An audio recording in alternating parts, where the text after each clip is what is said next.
All right, welcome to the Oscoda Township regular board meeting. I need a motion to come out of closed session. Support. Motion by Mr. Gajewski, support by Mr. Byer. Roll call? Mr. Gajewski, Yes. Ms. McGuire, Yes. Mr. Nordine, yes. Mr. Byer, Yes. Mr. Palmer, Yes. Mr. Weed. Yes. All right, we are now at a closed session. We've already begun our meeting at 6 PM. Went into closed session, now we are into agenda additions. I have one that's under other number 1 regarding the sale of property on Michigan Avenue.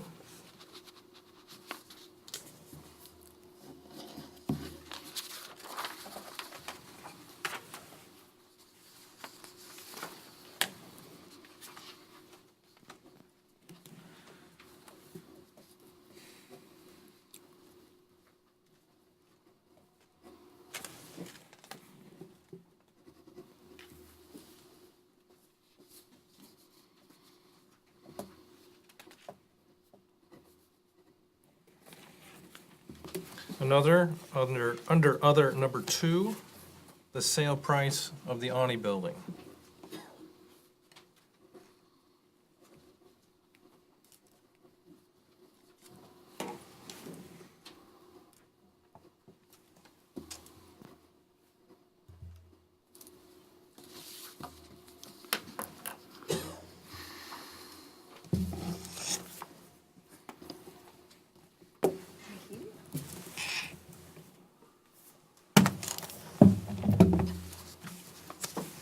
Are there any other agenda additions?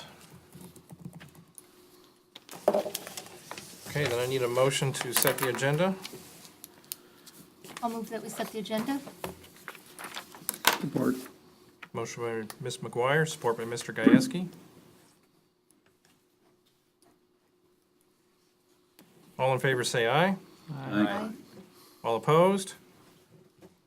All right, the agenda's set. Next, we're on to our first public comment period. For this first one, a card needs to be filled out and submitted to the superintendent. There's a 4-minute time limit, and when you come to the podium, please introduce yourself. Do we have any cards? We do. We have Arnie LaRiche concerning the upcoming RAB video, broadcasting funding, status by Township, U.S. Air Force, and other sources.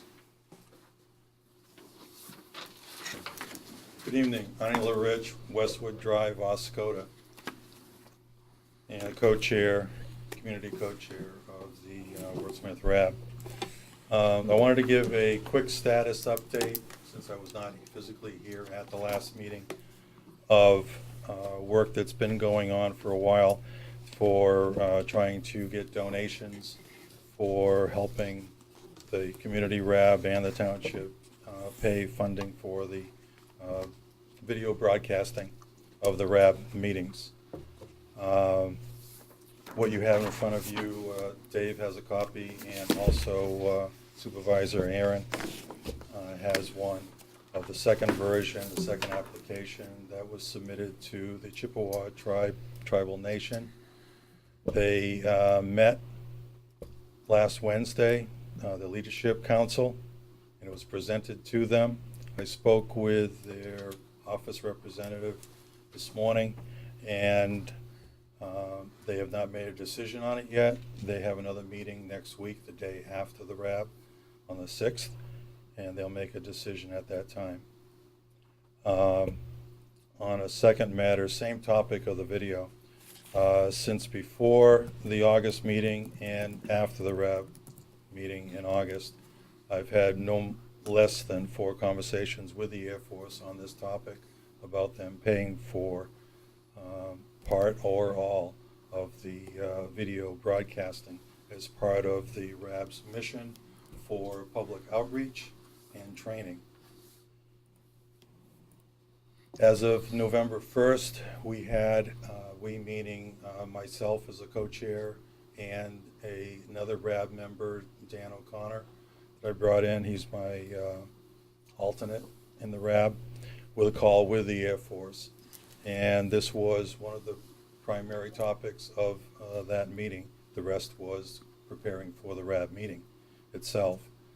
And I impressed upon them at that time, on November 1st, that we needed money, we needed support from the Air Force, even if it was not all of it, even if it was just half, would at least show a good faith effort. That was November 1st.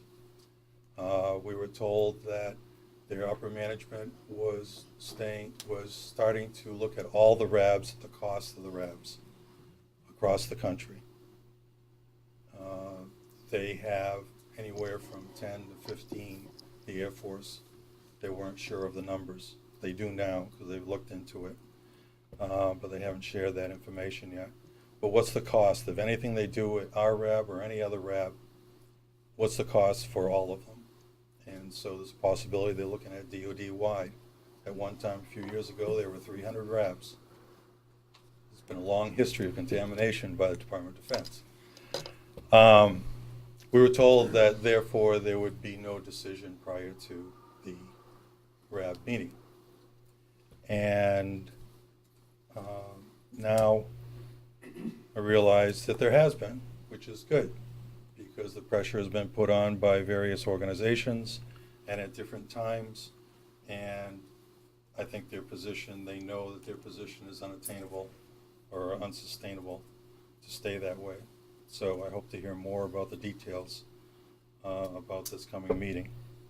The last thing is, I distributed this, I got this at Pease. We'll have to have a conversation again about why I talked about Pease, if you could pass it along. But when I was there in October, I found out that the Air Force started last November a human health risk assessment study, almost a year ago. And I asked the Air Force for a copy of the screening. This is just one page out of more that you can get online, and I shared that with Aaron and others in the RAB. We had to find this on the Air Force site. Thank you. So Arnie, if the Air Force has got to look at what it's costing them nationwide, what you're saying, or what they're saying, is that they are paying to some bases? No. Nobody. No.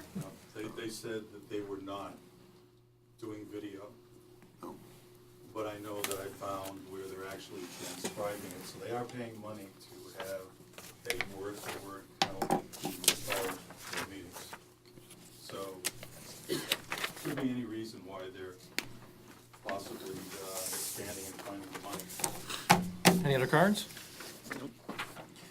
All right, then we move on to our consent agenda. Any comments regarding the work session meeting minutes for November 9th, closed session minutes November 12th, regular meeting minutes November 12th, and the work session meeting minutes of November 14th? Any comments regarding the payment of bills of $133,634.22? I have just one, just for my own interest. I know we place several different legal firms. There's one for Epstein, Becker, and Green. Do you have any idea what? Isn't that McMichael? That's associated with the, there was an RFP that went out and ongoing work with the transition of the retirement plan for the township employees. That's, okay. Very good. Thank you. Any comments for the updated fund summary report?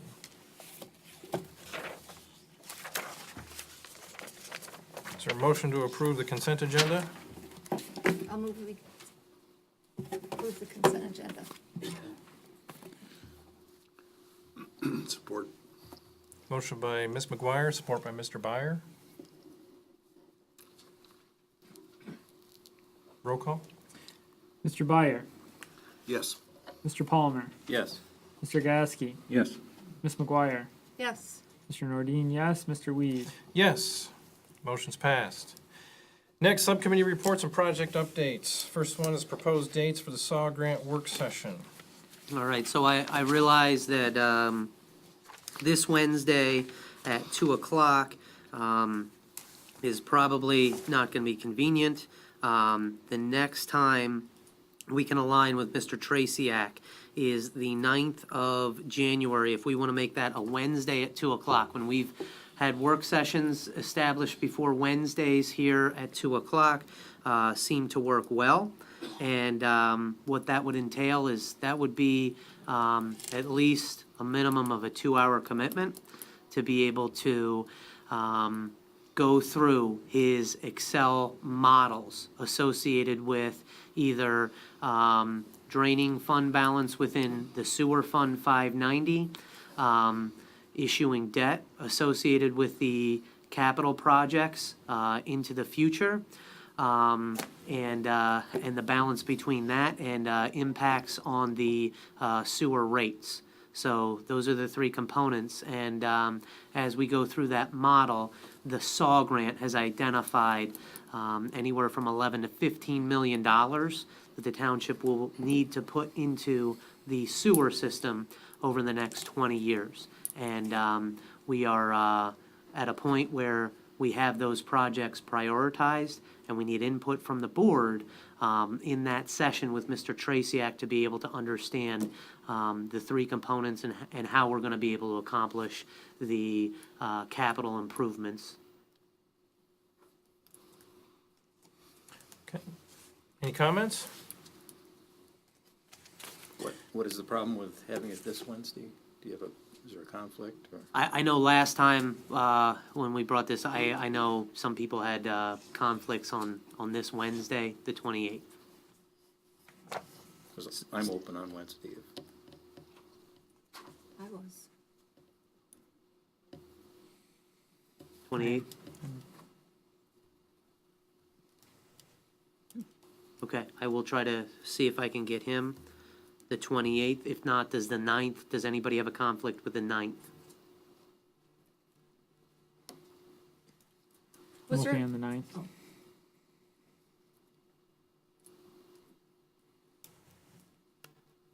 Was there a committee or something that went through and prioritized, or was it representatives from F&B, or how was that determined? This was a combination of Spicer with the engineering, F&V, to kind of corroborate that and the operations as far as the problems that they're seeing at the different lift stations, as well as township administration with being the Tom Traciak's firm.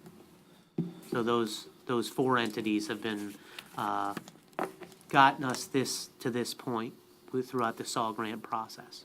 And I know that with closing out the SAW grant, have we applied for all of our reimbursements so far, or so And- we are completely finished with that? We are at a point tomorrow, Sam from Spicer is coming up and we're closing out. So at that point, we will have a laptop with the GIS loaded and the information, as well as the 2 iPads for the field use.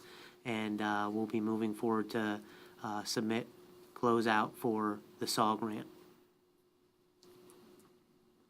Okay, just, is there anything that we have to do at our end as far as like, we had different checking accounts and things like that? We can always talk about that tomorrow, but I can ask him what the tomorrow. process is going to be to close out at this end?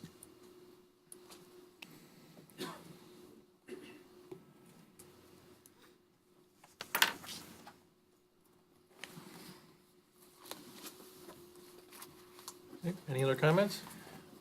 Only that we usually act on scheduling a work session. And if we're gonna do it Wednesday, now's our chance to do that. So we want to go ahead and act on both dates? It's easier to cancel a work session than it is to schedule one without a board meeting. Mm-hmm.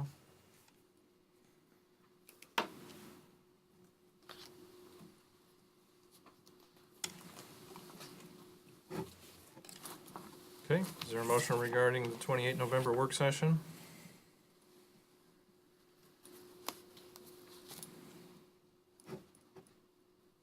I'll make a motion that we have a work session Wednesday, 11/28 at 2 PM to discuss the SAW grant. Support.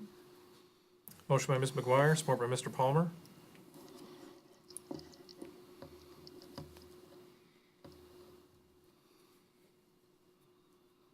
Roll call?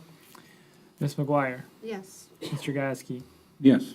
Mr. Palmer, Yes. Mr. Nordine, yes, Mr. Byer, Yes. Mr. Weed. Yes, motion's passed. Is there a motion regarding 9 December work session? It's January 9th. Sorry. I'll make a motion that we have a work session regarding the SAW grant for January 9th at 2 PM, Wednesday. I'll support. Motion by Ms. McGuire, support by Mr. Weed. Roll call? Mr. Palmer, Yes. Mr. Nordine, yes, Mr. Gasky, Yes. Ms. McGuire, Yes. Mr. Byer, I think I have a better chance of attending this one than November, so I'll vote yes. Mr. Weed. Yes, motion's passed. All right, next item is the Phase 1 water main extension. I have a narrative in the packet here, so I'll summarize. We've had several problems over the last few weeks, or actually for the last 2 months, regarding the water main extension that goes down Vannet and Dam Road and Forest Drive. In regards to the curb stops having been placed too shallow, not within specifications. It's 24 of the 34 valves are too shallow. We want to make sure they're within specifications so we can ensure they do not freeze during a winter.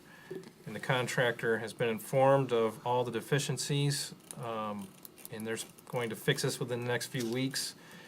With these shallow curb stops, it caused me concern with the water mains, so I had F&B spot check the mains, and they were at the proper depth. So our only remaining discrepancies are some gravel areas on the roads and getting these curb stops lowered. Any comments for that? Yeah, I think you've done a good job of scoping this out, Thank you. so save us a lot of grief down the line. You have a time frame on that, Aaron? We're supposed to have that done within the next few weeks, next 2 weeks. All the hookups? No, this is only for the mains and the up to the curb stop. After this is resolved, then we'll start working on the service leads. Our engineer, Rowe, has been in process of establishing procedures to use as to whether it's going to be when each person wants their leads done, and if it's going to be their choice of plumber to do it, or if we're just going to hire one plumber to handle all of them at one time. For those people who want it, we do have one resident who was denied getting a service lead. They want to stay on their well.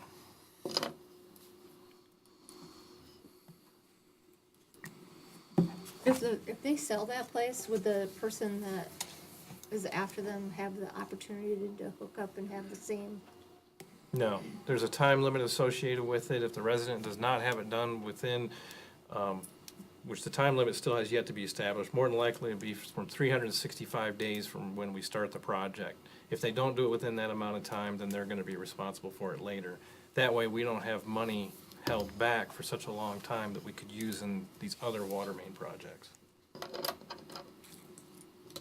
For people who do want the municipal water.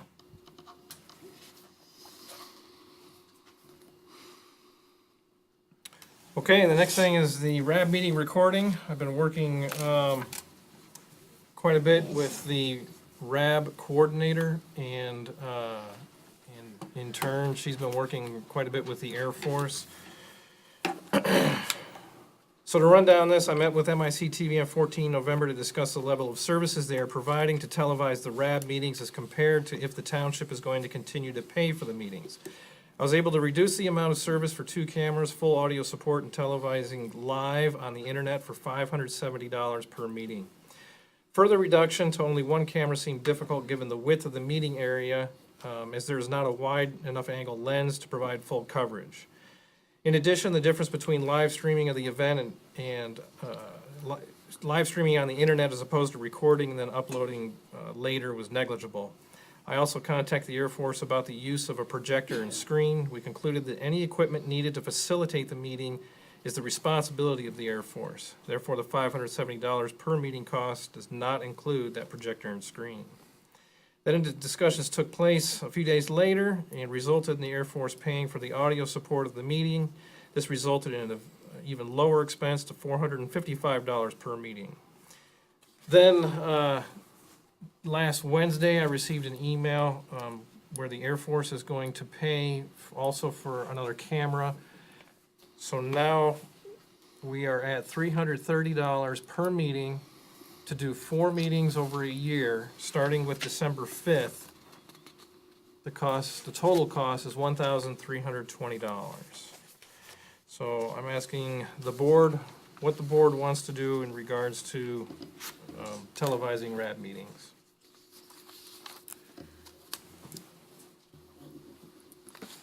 I think we should go ahead and sign up for the next 4 at that rate.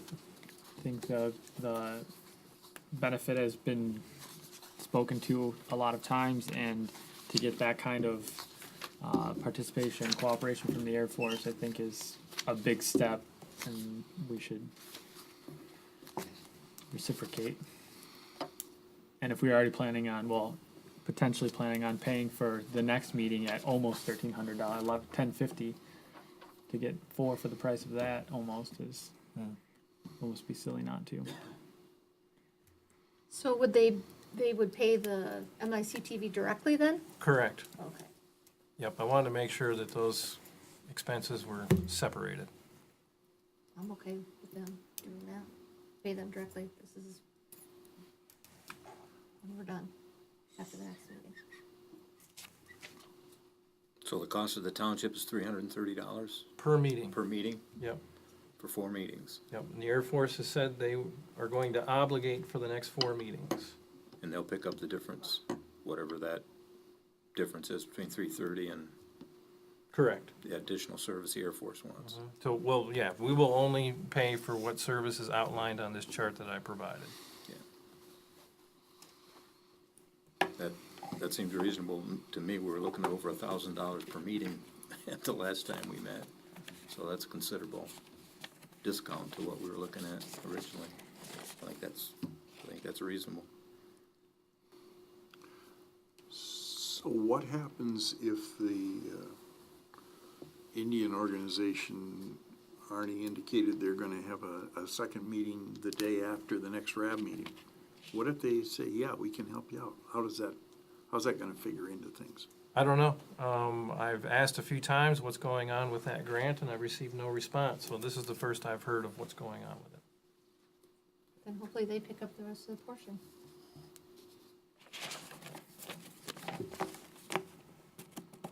Perhaps they would reimburse us part of that 330? Possibility. I mean, it seems like they're gonna do something we would have, I mean, the meeting's next week, so it's not like it's Right. way in the future now. So it seems to me we have to make some decisions here and get something put in place.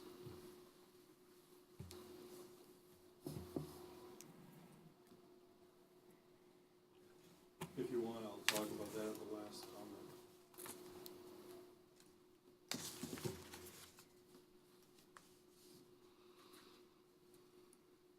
Okay, so,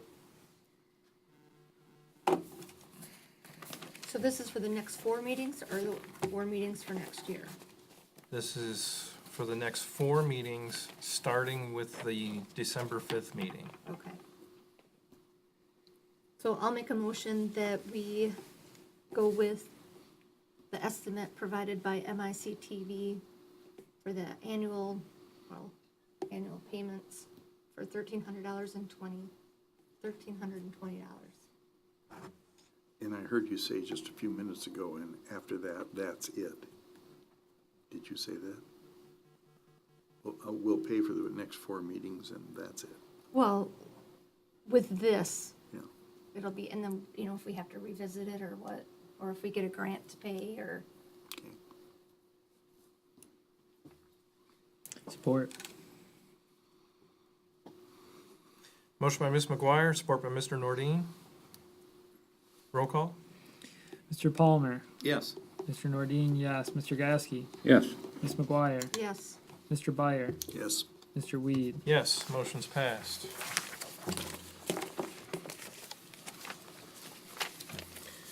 Next is a bike path engineering grant from MDNR. MDNR has another round of grants available for bike path development. In this case, $200,000 is available for engineering services of the trail. I'm proposing that the township apply for this grant for the Phase 3 portion of the trail, which is from Oscoda Schools to Old Orchard Park. A cash match is not required in this instance, as the township has already committed $200,000 to the entire Phase 3 portion of the project. If awarded, the work completed related to this grant should resolve most of the issues MDOT has brought forward in regard to their denial of the previous grant. It will also bring the status of the Phase 3 portion to shovel-ready, which will score the project higher in future grants. So I'm requesting consideration for approving submission of the MDNR Iron Belt Challenge Grant in the amount of $200,000. Any comments? Nope, I'll make a motion that we apply for the grant. Support. Motion by Ms. McGuire, support by Mr. Gieske. Roll call? I do have a question, Oh, if yeah. I could. You mentioned that for this application, we wouldn't need a cash match because we've already obligated funds. If we were successful and those funds were considered the match for this grant, would we need then, if we got a grant for actual construction of the path, would we then need to match? No. All of this would go hand in hand. So this $200,000 would actually reduce what we would pay for, as we had it, what's proposed in the work of this $200,000 was to be applied into starting the project this coming year. Okay. But since those grants were denied, they're offering us this $200,000 grant, which will reduce what we were going to pay before by $200,000. So we're kind of really in the same boat, but we're actually getting a bit of that money ahead of time if the DNR approves this. Okay. Does that make sense? I believe so. Ultimately, I am supportive. I'm trying to figure out how the cash is going to flow going forward, and if we'll need to obligate more money than this in the future. Obviously, we will to complete the project inevitably, but just trying to figure out where. Just trying to follow the money here. Right. But I think that does help. I appreciate the explanation. Any other comments? Roll call? Mr. Byer, Yes. Mr. Palmer, Yes. Mr. Nordine, yes, Mr. Gieske, Yes. Ms. McGuire, Yes. Mr. Weed. Yes, motion's passed. Next is board appointments. Mr. John Scanlon's term for his position on the Local Development and Finance Authority is expiring the end of this month. I'm requesting that he be renewed. Any comments?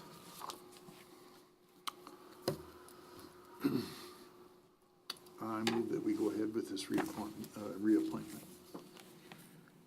Support. Motion by Mr. Byer, support by Ms. McGuire. Roll call? Mr. Gieske, Yes. Mr. Palmer, Yes. Mr. Nordine, yes, Mr. Byer, Yes. Ms. McGuire, Yes. Mr. Weed. Yes, motion's passed. Next, superintendent evaluation. I've received all 7 evaluations from the Board of Trustees. The results are summarized in the packet with an overall average score calculated at 4.2 out of 5. I'm requesting that the board move Mr. Schaefer out of probationary status and into regular status, thereby increasing his annual pay to $93,000 annually, plus increases as allowed by the contract. Any comments? I have a question or two about your summary page. Is this on our website? No. No. It's in the board packet, it is. Yeah, in the board packet, so the public can look at this. There are 23 questions on this, and on mine, you'll see 3 blanks. And I would like to a little bit explain why I left 3 blank. Item 13 says, how well did the superintendent conduct all sales of personal property which the township board authorized to be sold? And I was puzzled by this. Personal property, what is Dave selling? My car or what? My house? Personal property? Unless I'm missing something. So I just put a question mark there and left it blank. And then I must be right a little bit, because I noticed in the summary sheet, number 13 is reworded. It says conduct all sales of property. It doesn't say personal property anymore. And the other two, I just summarized those questions there so people could follow with Okay. them. all right, But the statement on number 13 is word for word from the 1947 statute. okay. Still doesn't make any sense to me. What personal property means my stuff, doesn't it, or yours? I guess it would, to me, it would mean an asset of the township, actually, but But it says, thinking of it, I know, personal, Yeah. like, personal to the township. well, I must have, because 3 of you gave Dave a 5 on that, and then there was a 4. So, and I left it blank. What am I missing here? And then the other 2, because you had an option here where it said not observed, and I chose that twice because I just would have to make up an answer or something like that. So that's the reason I didn't just fall asleep and miss those. I did purposely miss 3 of them for those reasons. So Any other comments? Well, I would like to make a comment. I think this survey serves 2 functions. Number 1 is to evaluate our superintendent year over year, to approve his extension of a contract, keeping him employed. The second part of that is if there are some failings on his part, it should be an informational report, so that if there are any problems that any board members see, that they would indicate that on the form for him to try and make improvements in those areas. So if you, and I know this is a lengthy form, it takes a fair amount of time to go through all this, but if you're, it would seem to me that if you're giving a rating of 3 or less, that there should be some explanation in there as to why you would have that rating. Just so that he can be informed as to what weaknesses you see and what shortcomings you may feel there are, that way he is able to improve on those as time goes on. So, that was my thought, because I saw a number of these that the boxes were just checked and no comments were made, so, just an observation on my part. Would you think if a person had something to say for a lower number, and they went directly to Dave and talked to him face to face, that would suffice? Or does it have to be public record Well, printed? obviously, if you talk to him face to face, but I think it's important not only for his information, but for the rest of the board. If there's something a particular board member observes that you have a problem with, that in doing these evaluations, since we get copies of all of them, that then we can look at that as well and maybe consider that for future reference. Just, Okay. It just seems to me that, we use that to evaluate whether we're gonna extend the contract, so then you just take an average score, which indicates that, yes, we're gonna extend the contract, but the other part is for informational on his part, to be able to improve in areas that maybe he didn't realize he needed improving on, so, just a comment.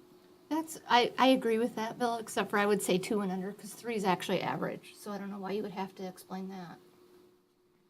Okay, But, I said it's 3 or under, but I think we're striving to have a superintendent that's above average, so all right, an average score would be but indicate he's only that been there's here for something, 6 months. something that needs to be improved. Well, I noticed that out of the 7 of us, 3 gave him 5s on everything, with one tiny exception. And the other person gave him all 4s. But if you give somebody a 5 on a very first evaluation, is there anything that person can do? You already walk on water, Dave, so can you improve on a 5? I mean, so I was surprised at 4 people, and you just went through and it was 5, 5, 5, 5, or one person 4, 4, 4, and the rest of us were kind of around the place, 3s, 4s, 2, whatever. So I especially thought of that when that one I brought up before, number 13, and it talked about sale of personal property, and 3 people voted 5 on that, even though it's confusing.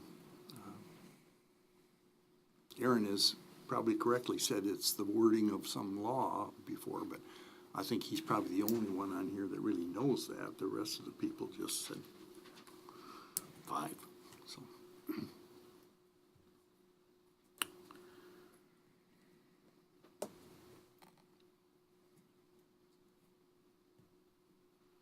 Any other comments?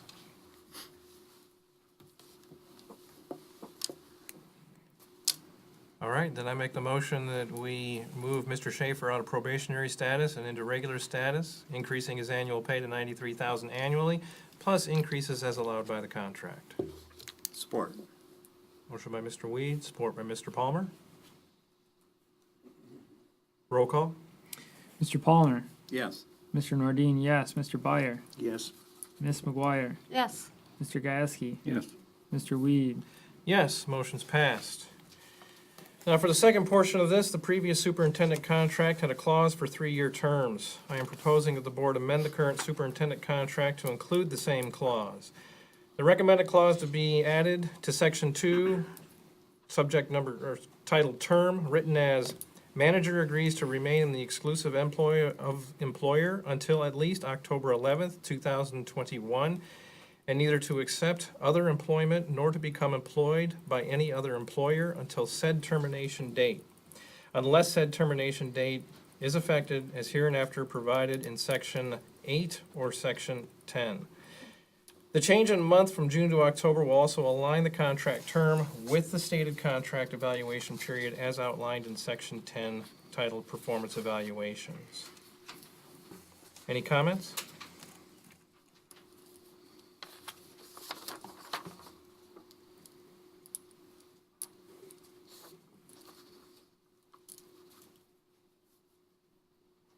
I'll make a motion that we amend the superintendent's contract to include the new term. Support. Motion by Ms. McGuire, support by Mr. Palmer.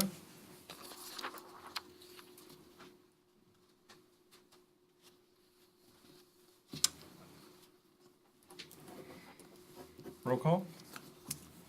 Mr. Nordine, yes. Mr. Byer, Yes. Ms. McGuire, Yes. Mr. Gieske, Yes. Mr. Palmer, Yes. Mr. Weed. Yes, motion's passed. Next, Consumers Energy downed power lines.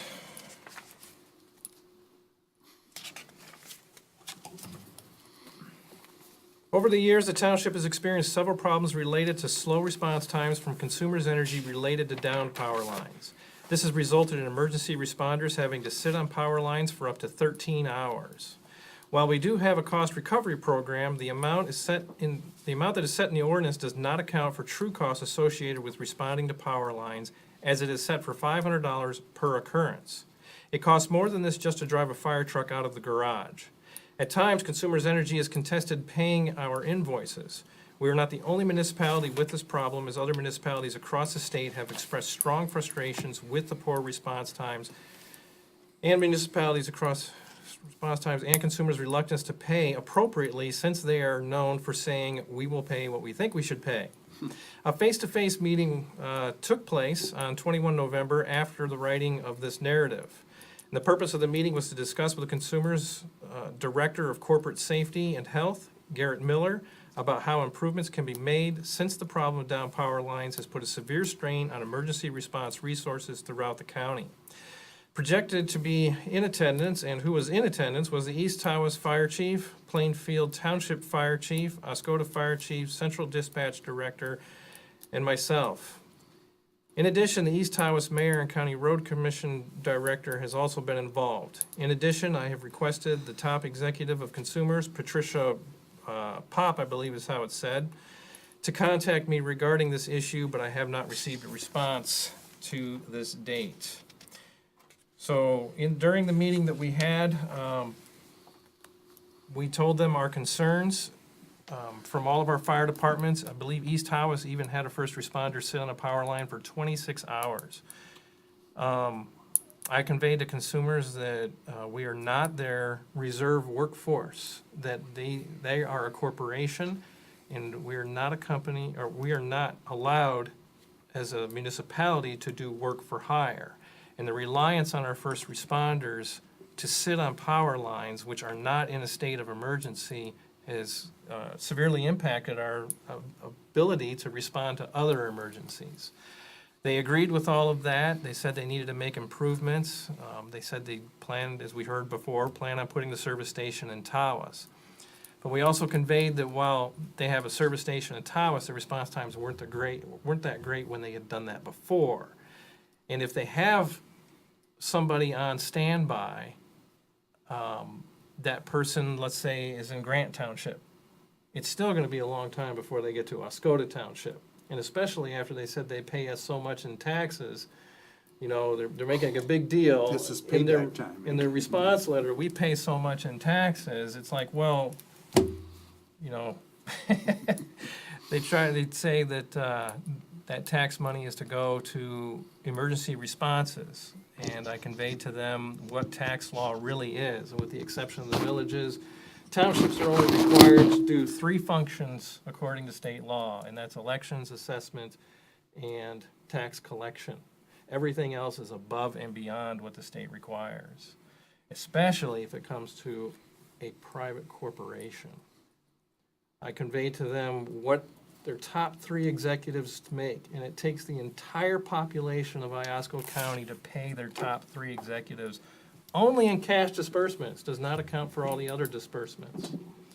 So Patricia Pope, not sure Her cash disbursements were $1.1 million last year. Total compensation was $6.8 million. So, they said they are going to work hard to make improvements. However, some of the fire chiefs there said, we've heard that before for the last 20 years and still have not gotten better responses. I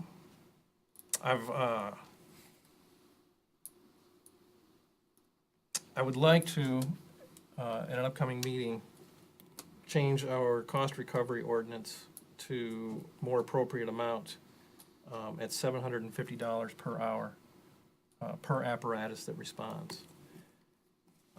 This way, if we've got 2 down power lines, we got 2 apparatuses out, we're gonna get the compensation we need for that, for tending to corporate power lines, if they're in an emergency state. A downed line that's just laying there, that shows that the breaker has popped on it, should just be cordoned off, and then we leave it. We don't need somebody to sit there the whole time for a dead power line, when consumers really needs to have somebody there. I told them they should really have their own response force, because this is not an unusual occurrence. They get down power lines all the time. One of the counters to me, not from consumers, but from somebody else was, well, let's take, for instance, one of our oil companies here is driving propane trucks around the county. They don't have a response force for that. But the thing is, we don't have propane trucks catching on fire several times a month, but we have power lines down all the time, every month. So, I hope we'll have a better outcome soon, but I think we need to make a few changes to our policy to make it more appropriate and hopefully instill them to take care of what their customers pay them for. And they actually said, we will pay what we feel we can pay, or will. They said that as long as it's stated in our cost recovery ordinance, they won't have a problem paying it. And that would just, the increase would just apply to consumers' energy, not the Any residents? utility. Any utility, Yeah. okay. There's a difference with residents, and that is that the utility is asking us to respond to their corporate deficiencies. A resident, we don't have a house that's sitting there and somebody says, I think my house is gonna catch on fire, could you just have a fire truck hang out? Usually we're not there until flames start up. So there's, Right, okay. Aaron, are you getting with the rest of these municipalities to help change their ordinances to increase the, so far I've received positive responses that they like the idea of readjusting their cost Readjusting. recovery ordinances. I just don't want to be the only kid in the block doing it and the rest of them hanging back. Right, Should and be backing everybody. I agree with that. And that way if consumer says, hey, your rate is not a standard, but in our county, it just might be. Well, I think the whole synopsis of this, because I was at that meeting as well, and, you know, this is a real difficult situation because it puts a lot of people in a difficult position. First of all, the 911 operators, when they get a call from somebody reporting a down wire, they have a requirement to take some action. And their action in the past has been to call the Oscoda Fire Department if it's in Oscoda Township. As Supervisor Weed mentioned, we've done that over the years, and oftentimes our volunteer firemen have sat there 8, 10, 12, 13 hours babysitting the line. They can't do anything. They can't go up and turn the power off. They can't do anything with the wire. They just sit there, make sure that nobody gets around the wire. The problem is we have a volunteer fire department. They don't get paid for those hours they're sitting there. Most of them have jobs that they have to report to, and if you've sat, and these lines never go down at a convenient time, it's always the middle of the night, so if they go and sit there from, 6 o'clock in the evening until 3 or 4 o'clock in the morning, then they have to go to work the next day, that's a real problem for them. And as our fire chief has said, it's getting to the point where the volunteers just won't respond. So it's not really a matter of what we want to do, it's a matter of what's going to be possible to have happen in the future. And I think, I honestly believe that from the meeting we had, that consumers is concerned with this problem. I think they will take some actions. I don't know how long it'll take for them to improve, if it will improve enough to make a difference.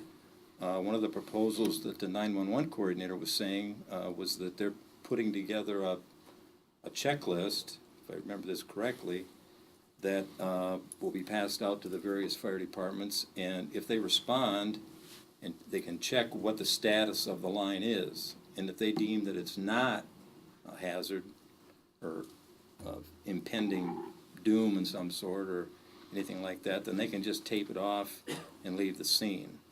Where in the past, they felt like once they were called out, they had to be there until consumers came to repair the problem. So that might be a solution. The fire chief indicated that if his volunteers only were sure that they'd only have to come out for an hour, he probably wouldn't have a problem with getting response. So that's where the difficulty lies, is getting this whittled down to a time where our fire department is willing and able to come out and respond to the call, and not being faced with sitting there for an unlimited amount of times they've done in the past, so. Yeah, to give an example of how they haven't been forced to actually have to check into their processes to make sure they're efficient. One of them is this item called the box to nowhere. And so when dispatch calls consumers, and dispatch relays to consumers the address and says, for example, the down power line's on Loud Dam Drive. And then the consumer says Loud Drive. And then they confirm that 3 times. They're still nowhere because they're agreeing. This actually happened one time. They're actually agreeing with each other. Loud Dam Drive. Oh, Loud Drive. Yes, Loud Dam Drive. Okay, yeah, Loud Drive. 3 times. And then when they go to look up the address in the computer, and nothing shows up. So they take that call and they dump it into a box. That's the box to nowhere. And then about an hour or so later, somebody will come by and grab all of these bad addresses and then start hunting down where this down power line is. So it could be 2 hours before a truck is even called. To build on these comments, and I've had many conversations with Chief McGregor concerning this topic. The level of frustration with the firefighters not only has to do with these isolated incidents of long, poor response times. Let's say a severe storm comes through, and he has all of his men dedicated to sitting on down power lines and waiting for consumers to come. What happens when there's a real fire and they are at an impasse to be able to respond to that due to already being plunked down at the down power lines? And that's a real problem. And so that was another point brought to consumers, is we cannot have all resources dedicated to this problem and not have the ability to respond to actual danger where lives are at stake. And it's a statewide problem. The city of St. Clair passed a resolution this last summer regarding the bad response times of both consumers and DTE Energy. I've talked to firefighters elsewhere in the state, and they've all said the same thing. Consumers has had horrible response times. And once they increased their cost recovery ordinance, consumers started responding more appropriately. If our people are doing, guarding a fallen wire, and let's say it's live and sparking on the ground and so forth, and then there's a house fire and they have to leave, and someone gets injured on this unguarded line, are we subject to legal action? I can do some more research. I can get back to that question. They're I not don't allowed to leave the line. Really? Yep, There's doesn't no matter option. what else is going on, they have to stay on the line. Once they're dispatched. Yeah. So if we don't respond, then we're not legally obligated? Correct. There is no legal obligation on the part of the municipality to take care of corporate infrastructure. You know, if you compare it to, let's say, Calida Air, you know, if there was gonna be a fire potential out there, they actually already have that taken care of by having fire suppression systems, people trained to respond immediately to help control that before the fire department actually arrives on scene. And going back to what you said, you said it wasn't consumers, but someone else said, consumers pays you enough taxes that they shouldn't have to jump when you holler. That's only true of us. I mean, 4 out of 6 dams on the Osable are in Oscoda Township. So they do pay a lot. They're the biggest taxpayer we have. But that's not true of all the other communities where they are facing the same problem. That's a bogus argument. I agree. Something I've thought of as a potential way to address it is if it were legally, if the liability works such that we could respond for an hour or two, if as long as Consumers Energy knew that, to cover the time that was required by them to get there. Because even if they moved to Tawas, it's going to take at least a half hour to get there. So we'll come for whatever it would take you to reasonably need the time to get there. And after 3-4 hours, it's not that you couldn't come, it's just that you didn't type of situation. Something that I thought might cooperate or work. I'm not opposed to addressing the cost recovery ordinance also, but.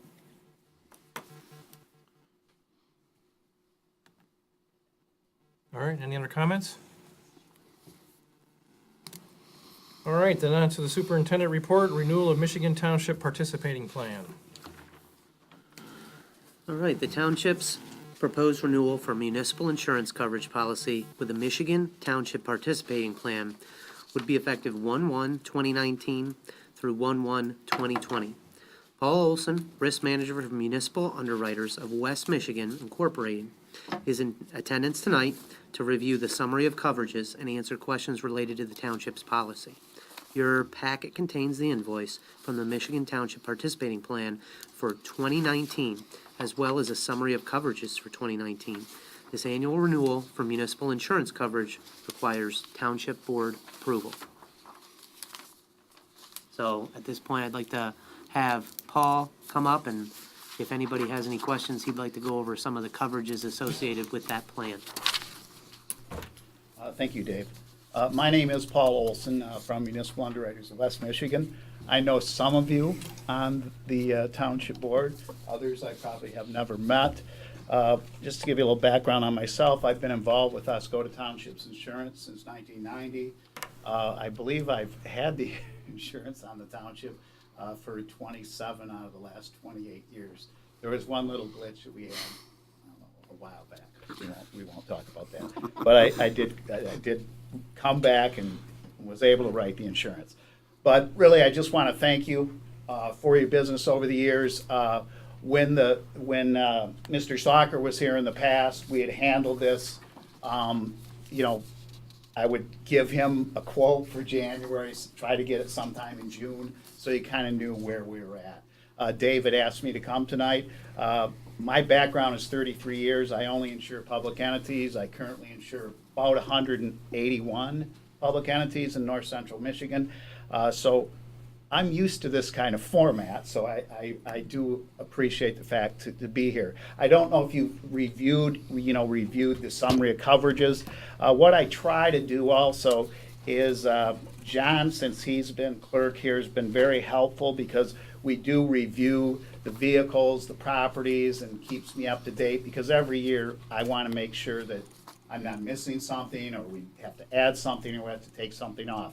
So within your summary, I have all of the vehicles I currently have. That was as of 11/5, and also all your property schedules. And I just wanted to kind of ask John, to check that. We don't really, I don't have to have you take action on this unless, if you'd like to tonight, that's great. But, if we find something that's missing or we need to take off, I'll be happy to do that, and re-rate that. And that's why, I wanted to come a little bit early, at least a month early. 2017, the package was $70,803. 2018, the insurance package was $64,681. 2019 renewal will be $68,256. Probably, if you look at the track record over the past 10 years, your premium has stayed very level, okay, at Oscoda Township.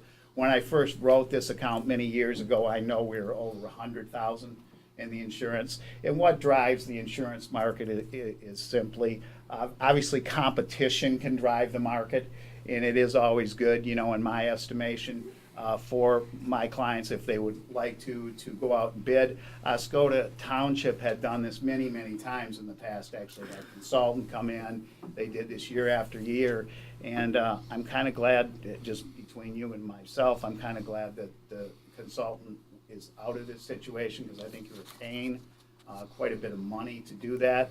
And quite frankly, when I'd get the bid specs, I'd get a lot of calls from the consultant wanting to know what this was and what this wasn't.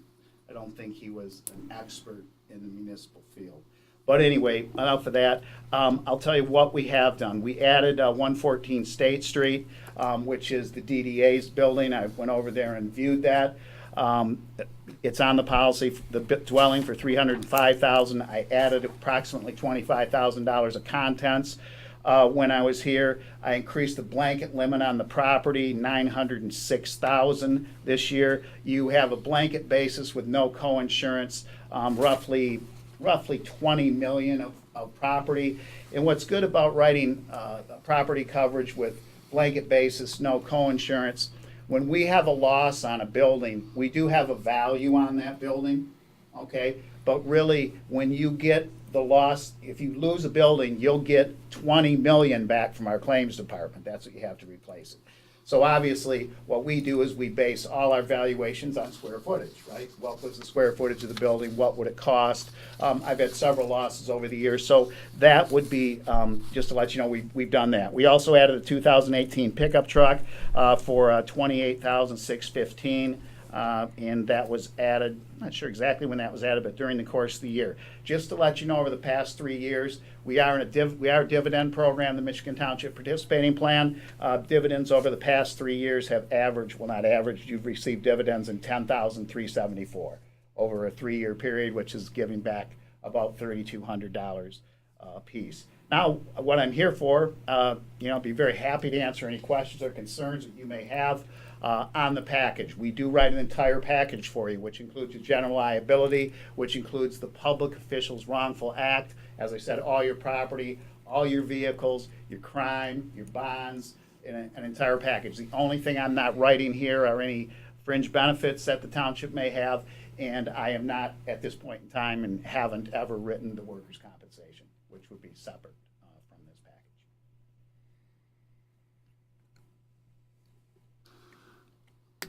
Paul, I have looked at this and I'm probably blind, but, That's you know, all right.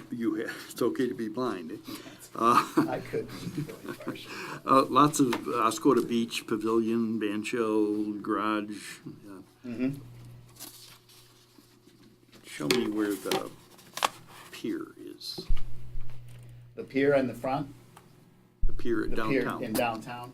In Well, the- the pier would be, we would cover, let me check something. We'd cover that under the inland marine schedule. And I talked to Bob about this. Basically, what you would have on the pier, on the inland marine schedule, is approximately, we have $100,000 of miscellaneous township property. One of the problems with insuring a pier for us is that if you have damage to that pier from wind-blown water, ice and snow, it's not covered. So basically, the limited coverage you would have on a pier would be vandalism, fire, okay? So that's where I would cover that, because we're probably not going to lose that entire pier. But ice damage It's not covered. is not covered. Woo. Nope. Well, we have a guarantee on the pier from the designer, not the construction company, 50 years. And Okay. they'll cover it. I don't know how good that is. I will tell you this, I insure several piers. I do all of Leelanau County, and down into the Ludington area. I've never had a physical damage to a pier. I have had certainly some litigation, okay, on a pier. And most of the time, that's probably, in my estimation, where you're going to have issues on a pier would be on the liability side for bodily injury. Not to say that it couldn't happen, but I do want to tell you that's exactly the way that coverage would work, as far as we don't cover wind-driven water or any ice damage that would take place, including all the marinas I insure as well. Same coverage for them. At about the time the pier was completed in the fall of 12, I remember having several people say, "What kind of guarantee do you have on that?" And I said, 50 years. Well, Jim, if it doesn't last 50 years, if it lasts 45, you're going to have mustard or egg all over your face. I said, no, I'm not. How can you, avoid that? At that time, I said, I'm 75 years old. Figure it out. So, I guess at 50 years, I'm probably not going to be around either after from 2012. But any other questions at all that I can answer for you? I have a couple of questions. Yes. And I'm not an insurance agent. No, that's so fine. I'm here. That's what I'm here for. These are silly questions. Feel free to say so. But one question I had was, do we have coverage for our peg channels that the township's responsible for? Explain to me a little better what they would be, because I'm probably going to go to the same coverage I just went on the pier, the miscellaneous inland marine coverage, which is an equipment coverage, or stationary equipment. Broadcast liability. Oh, broadcast liability, yes, we have a separate policy for broadcast That's a separate liability. policy. We've had for, I think, about 6 years. We got involved with that, yes. It's a $2,400 policy that does cover the broadcast liability. Okay. And then It's through the Chubb Group. we have, I see we have insurance on property, buildings, that Mm-hmm. sort of thing. As far as our liability coverage, let's say, for instance, at Old Orchard Park, do we have like slip and fall coverage or whatever? Oh, yes. That- You under our have a number of liability? different coverages. And look at it this way, and it's probably an easy way to look at it.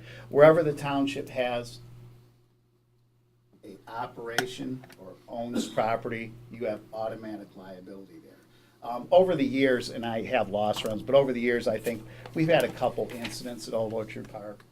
But certainly, and understand this, the way, first of all, I want to explain two things in that injury scenario.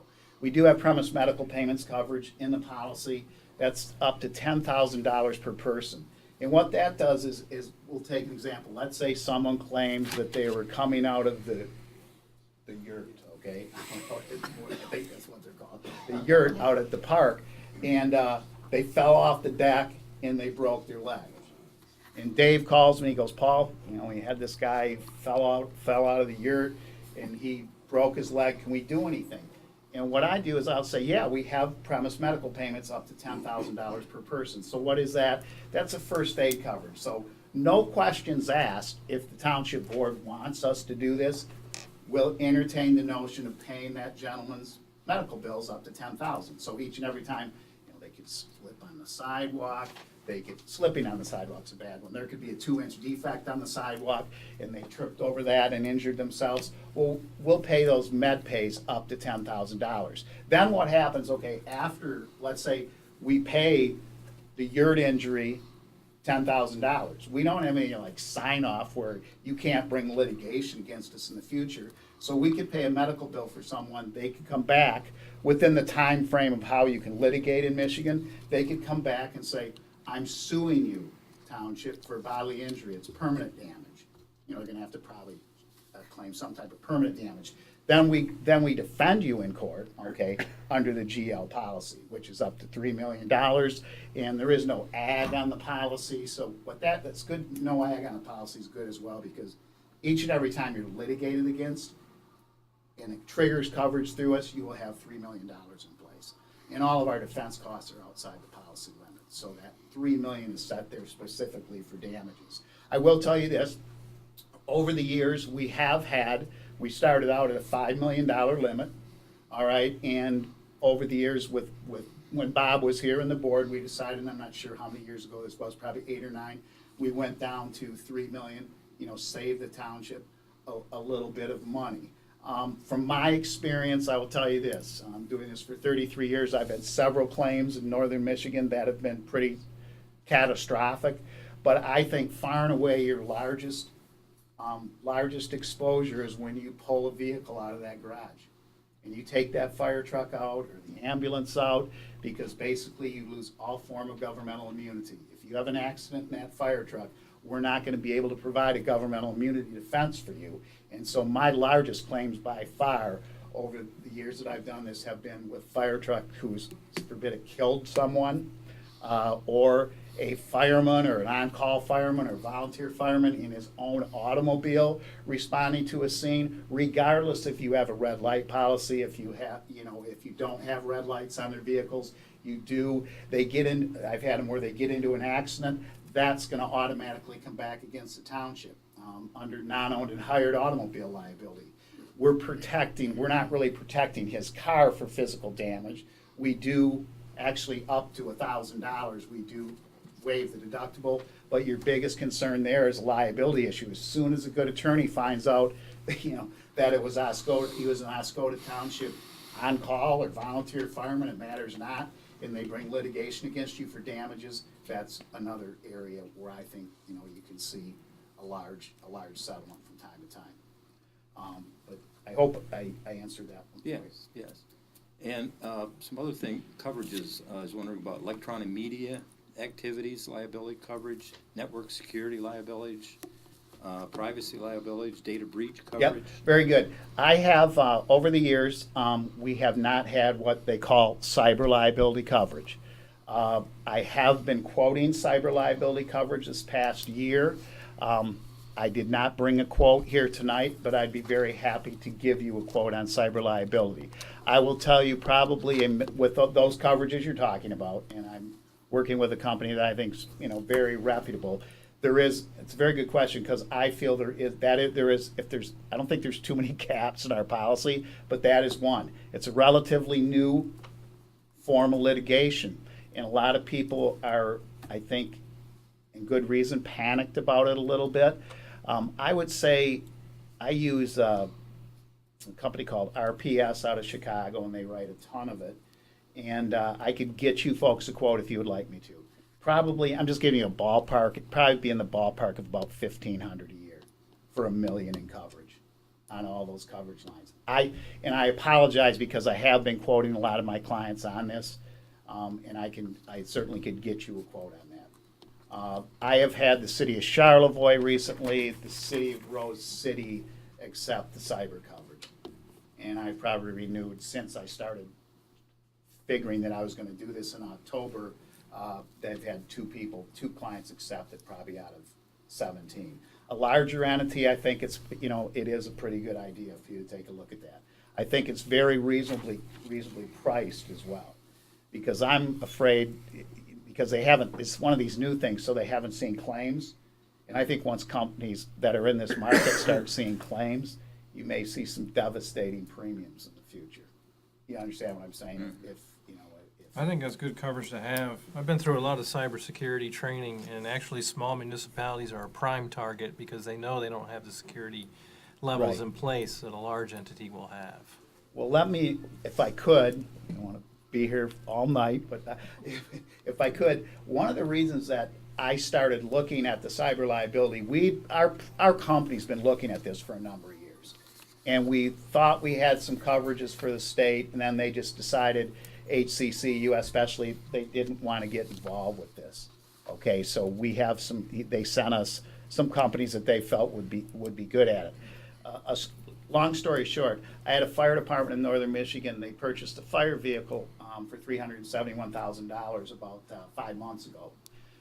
The fire truck vendor brought the truck up to the fire department, and basically the salesman said, just overnight the check to us.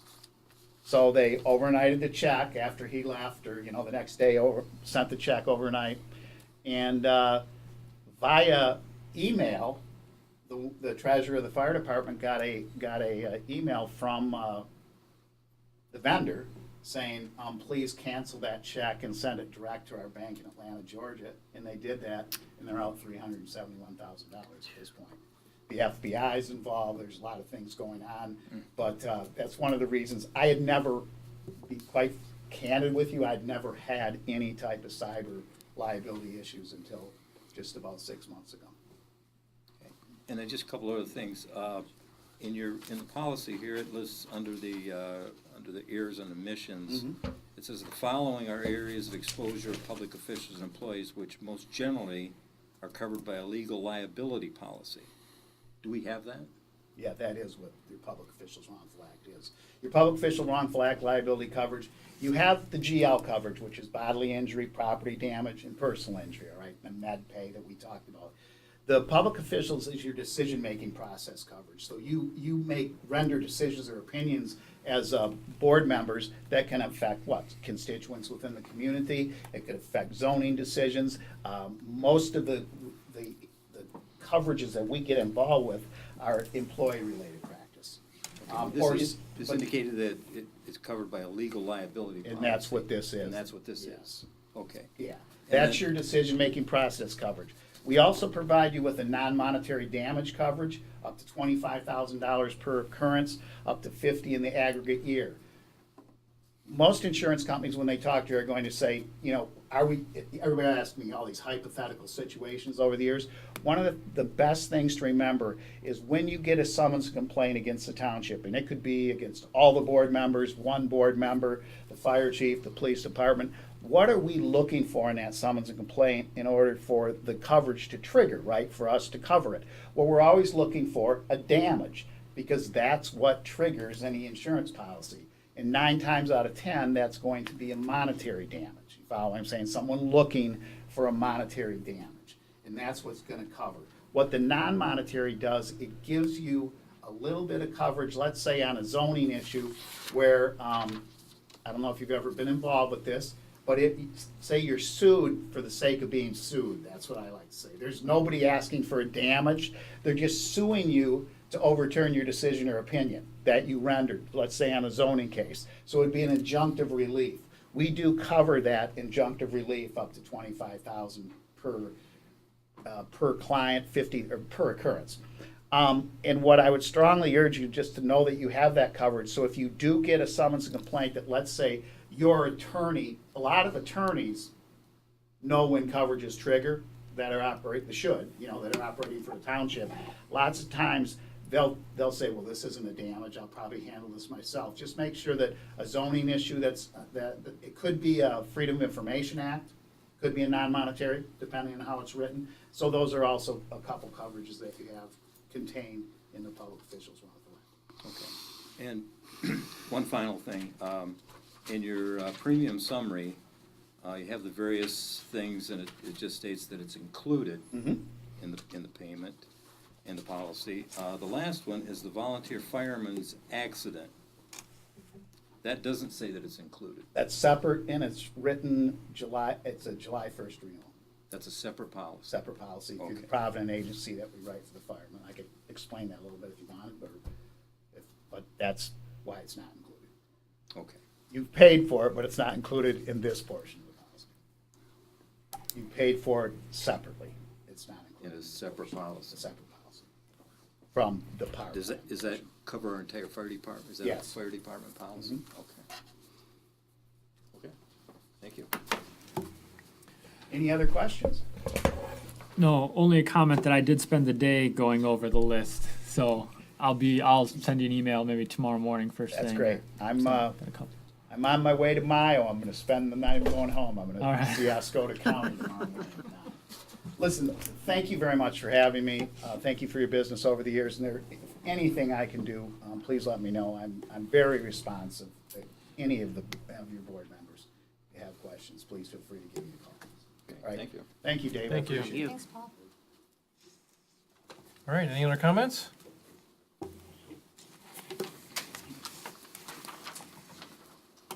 Is there a motion?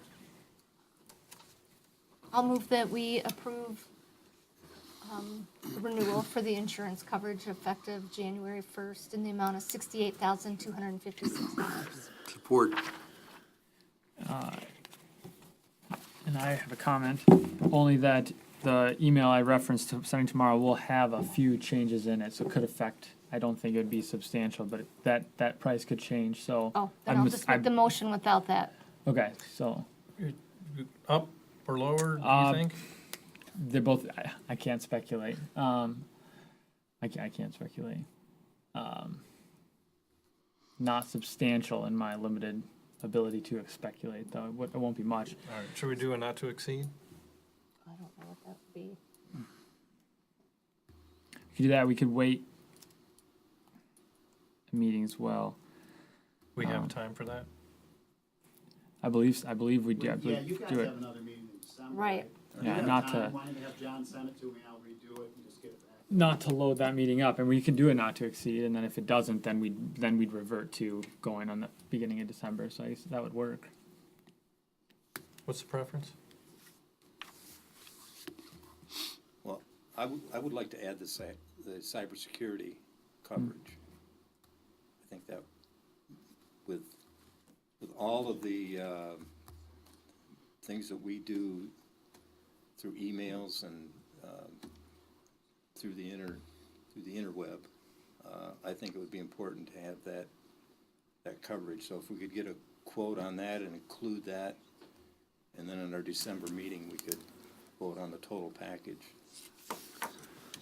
Also, were the 2 new police cars added to that list? So the one we just recently voted on is not, because we don't have ownership of it yet. Okay.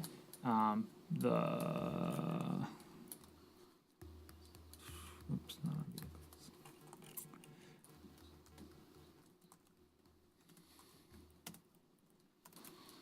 So I've got a 2016 on there, I believe. Okay. But one of them is one that I have to add, and then also just for you guys' clarification, looking to take off a Crown Vic that's Coming out. been not in use for a while. The old tanker truck, need to take that off as well, and then add the dive team truck. So So you Okay. probably, is it 2 and 2? it's pretty.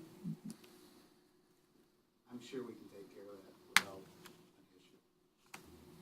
But it's up to you. Without an issue? I mean, without a big increase or decrease in premium, doesn't sound to me like. So does the board want to approve the motion as presented or postpone? There is the factor of the cybersecurity.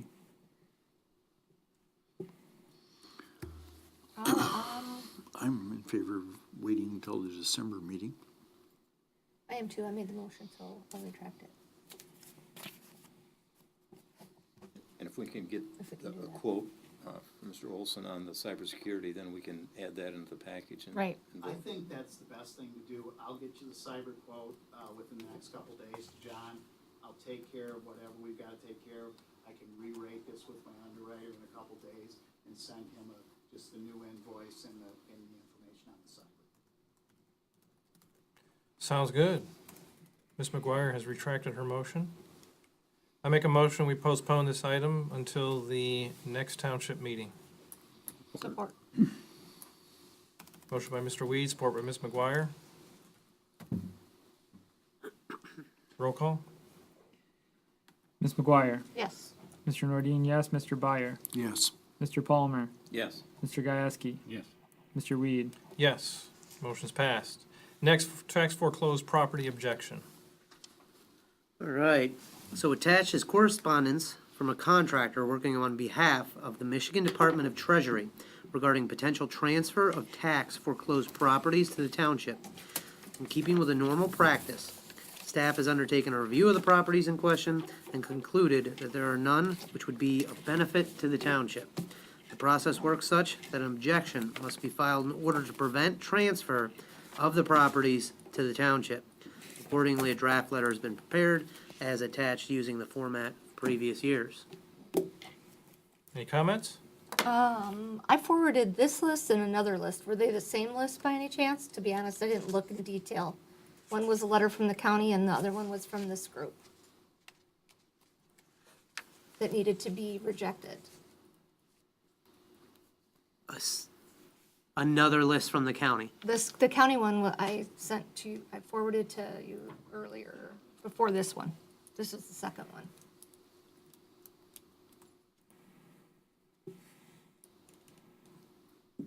So, and I'll look tomorrow too, but to be sure it's not, because otherwise we have another list we have to reject. So we can't go wrong with rejecting this one. No, we need to do that too, for sure, yeah. But there was two. There's a second list. There was, yeah. Any other comments? Is there a motion? I'll move to execute the draft letter on behalf of Oscoda Township, which sets forth objections to transfer of the properties. Support. Motion by Mr. Palmer, support by Mr. Byer.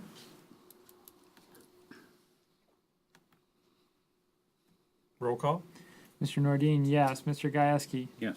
Ms. McGuire, Yes. Mr. Byer, Yes. Mr. Palmer, Yes. Mr. Weed. Yes, motion's passed. Next, 2019 CBTRS compliance submission. All right, so the revenue sharing program for the state of Michigan includes an incentive component for which most communities are eligible. In the case of Oscoda Township, the economic benefit for the current state fiscal year is expected to be $17,629. The CVTRS requires submittal of documentation to the state no later than December 1st, 2018, in order to receive the entire payment available. The township has enrolled with Munetrix Financial Management and Reporting Service over the past few years. The service includes a module intended to offer assistance in preparing CVTRS documents attached in your packet for review. The documentation includes an updated citizens guide, performance data, dashboard debt service, report, and projected budget report. In addition, there is a completed certification document, including electronic signature.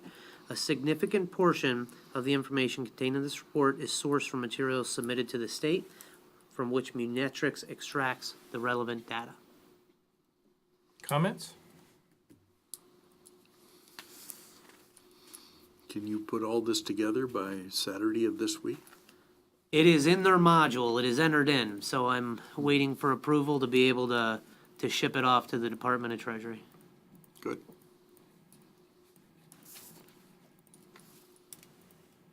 Is there a motion? I'll make a motion to approve the submittal of the revenue sharing reports in compliance with the program deadline. Support. Motion by Mr. Palmer, support by Ms. McGuire.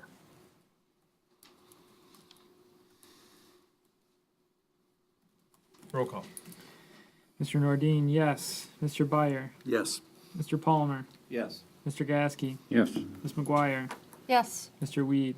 Yes, motion's passed. Next, presentation of Oscoda Township fiscal year 2019 budget and scheduling of a public hearing. All right.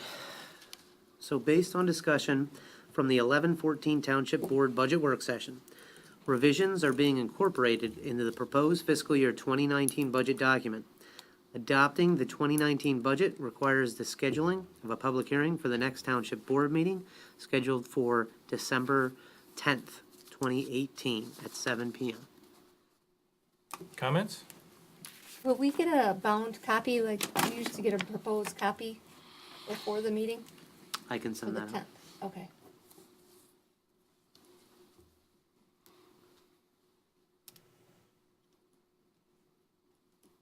Is there a motion? I'll make a motion that we schedule a public hearing for consideration of the adoption of the proposed 2019 budget on December 10th at 7 p.m. Support. Motion by Ms. McGuire, support by Mr. Gieske. Roll call. Mr. Palmer, Yes. Mr. Nordine, yes. Mr. Gieske, Yes. Ms. McGuire, Yes. Mr. Byer, Yes. Mr. Weed. Yes, motion's passed. Next, budget work session recap confirmation. All right, so the third and hopefully final Township Board Budget Work Session for the current fiscal year was held on the 14th of November. As noted in the item above, some changes to the draft budget document were identified and are being incorporated in the proposed document, which will be subject to public hearing. And these changes include the following. So, General Fund 265, which is Township Hall and Grounds, 2019 appropriations were increased by $20,000 with an offsetting $20,000 from Fund 218 for Old Orchard Park Capital Improvement Fund, and that has to do with the dealing with ATI and the proposed contract that is under engineering review at this point out at Old Orchard Park. So, in 2018, the sewer fund 590, there was a calculation for the administrative chargeback on the sewer fund 590. It was not implemented. However, we discussed moving forward to charging back both the sewer fund and the water fund associated with the administrative chargeback. Third, the properly account for the police department and fire department building and overhead chargebacks associated with the general fund 101-265 for Township Hall and Grounds. Osable will be presented with a total of $46,561 in 2019 chargebacks. So you will see that incorporated into the normal document that you see for the Osable chargebacks. There will be additional associated with overhead and building allocation. And we went over that chargeback in the budget work session. There is a conflict with fund number 249, and we will get to this later on. This is after challenges. The clerk ran into trying to create that fund within BS&A, our accounting software, and the DDA operating fund will be presented to be changed from 249 to fund 252. We talked about a budget work session, a work session with the board associated with the SAW grant. And for 2019, there is a significant amount of both revenues and expenditures affected by that SAW grant and the outcomes associated with that work session with Tom Traciak and UMBA as far as the results and how we're going to move forward with the three components of draining the cash reserves, issuing debt, or affecting rates on sewer. And so out of that work session, we'll be able to incorporate that into the 2019 capital improvements and the plan to move forward.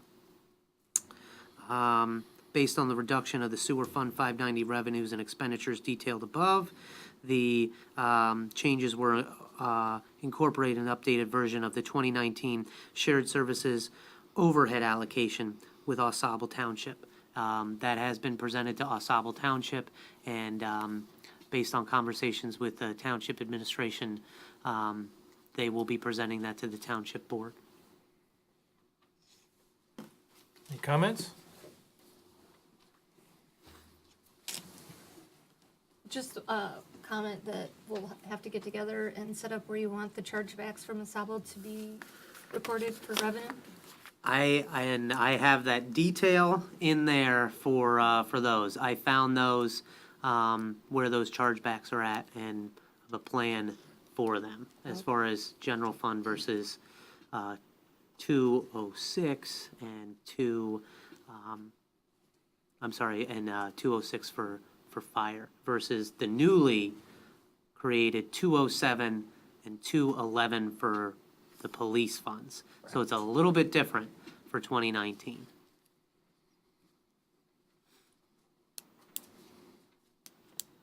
Okay, is there consensus for this?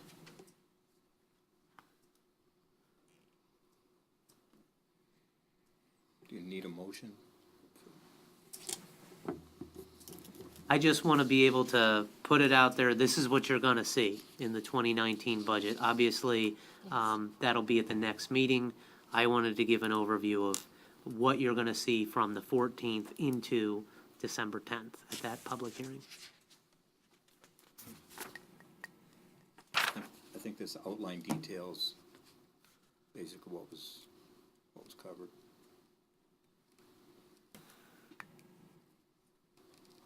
Okay, then on the next item, lease agreement with Centria Healthcare Autism Services. Okay. As currently proposed, the lease with Centria Healthcare Autism Services would commence 1/1 of 2019 with a 5-year term expiring 12/31/2023 for 3,672 square feet within the Awney Medical Center. The cost per square foot starts at $10.20 in 2019 and has escalated 4.5% each year through 2023. The Township Board should be aware that Centria Healthcare Autism Services is of the understanding it can periodically obtain access to the space within the Audi Medical Center through the remainder of 2018, once a lease is signed. This will allow Centria Healthcare Autism Services to properly transition from its current temporary space with minimal disruption to its service provision. And this lease agreement requires Township Board approval.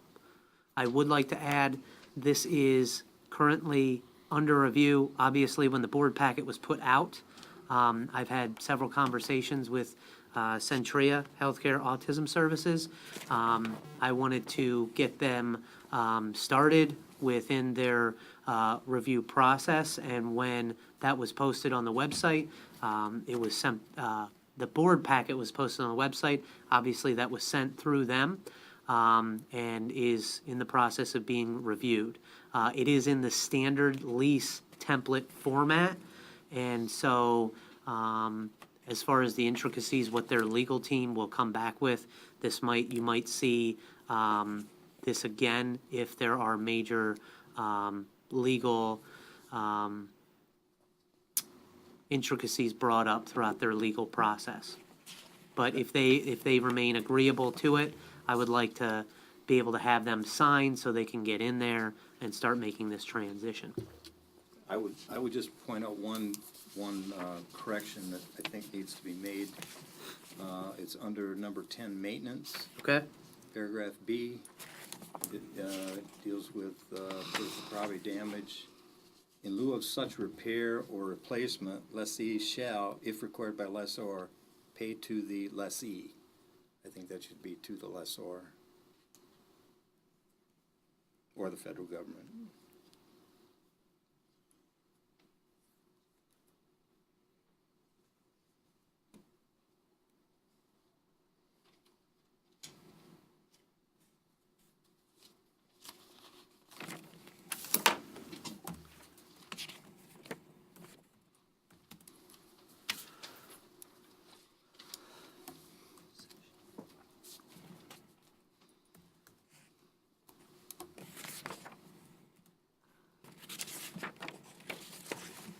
Any other comments?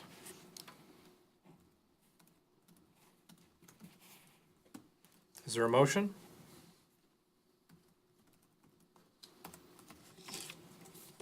I'll move to approve the lease with Centria Healthcare Autism Services and also authorize the township supervisor and clerk to execute all associated documents. Support. With the adjustment? Yes.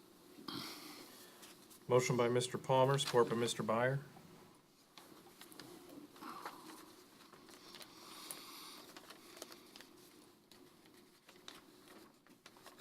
Roll call?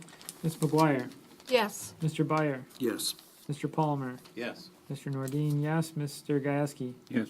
Mr. Weed. Yes, motion's passed. Next, increase 2018 appropriations for DDA Fund 248. All right, so this was as of last Wednesday. The DDA Fund 248 spent $247,995.47, or 99.9% of its $248,001.55 modified 2018 appropriations. The DDA needs an increase of $8,000, raising total 2018 appropriations up to $256,001.55 for Fund 248. This increase to the 2018 appropriations for Fund 248 requires Township Board approval. Your packet contains the revenue and expenditure report for Fund 248 as of 11/21/2018. This $8,000 increase to the 2018 appropriations for Fund 248 will allow the DDA to contribute the $5,117.25 back to the General Fund 101. The $5,117.25 contribution from Fund 248 back to the general fund represents the 2018 budgeted wages. Your packet contains a detail of the wages associated with the budgeted 2018 interfund transfer. Your packet also contains draft minutes of the 11/13/18 DDA board meeting. Any comments? This will close out 2018.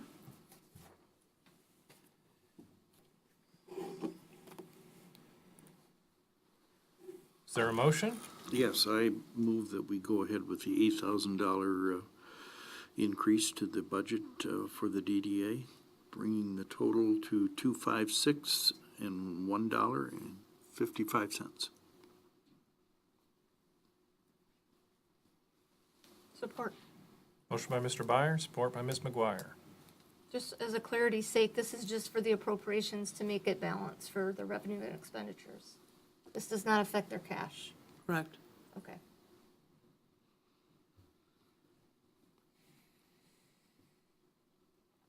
Roll call? Ms. McGuire, Yes. Mr. Gieske, Yes. Mr. Palmer, Yes. Mr. Nordine, yes, Mr. Byer, Yes. Mr. Weed. Yes, motion's passed. Next, 2019 DDA budget approval. Okay, so the DDA approved its 2019 budget at the 11/13 DDA board meeting. This information was also provided to the Township Board at the 11/14 budget work session.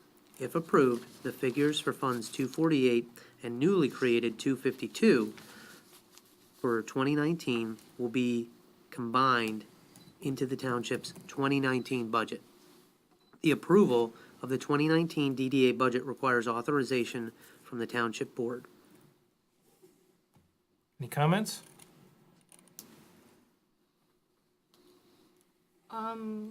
Was it just a subgroup of the DDA that created their budget, or did they have any oversight with you, Dave? Yeah, they based this off of the 70,000 and 22,000. That is what's projected for revenue for 248 and 252 in 2019. How they allocated that through, I had conversations with them. This was their plan, then that was put in front of the DDA board on the 13th for their approval. And in this plan, how are they dealing with the payments for the Artisan Hall? The payments for the Artisan Hall, based on this plan, are status quo for 2018. So the two payments made in May and November, that obviously, though that plus the interest in that amortization schedule are incorporated into the 248, the plan for Fund 248 2019. And these will be paid through with the bank loan, Correct. not to the township. Correct.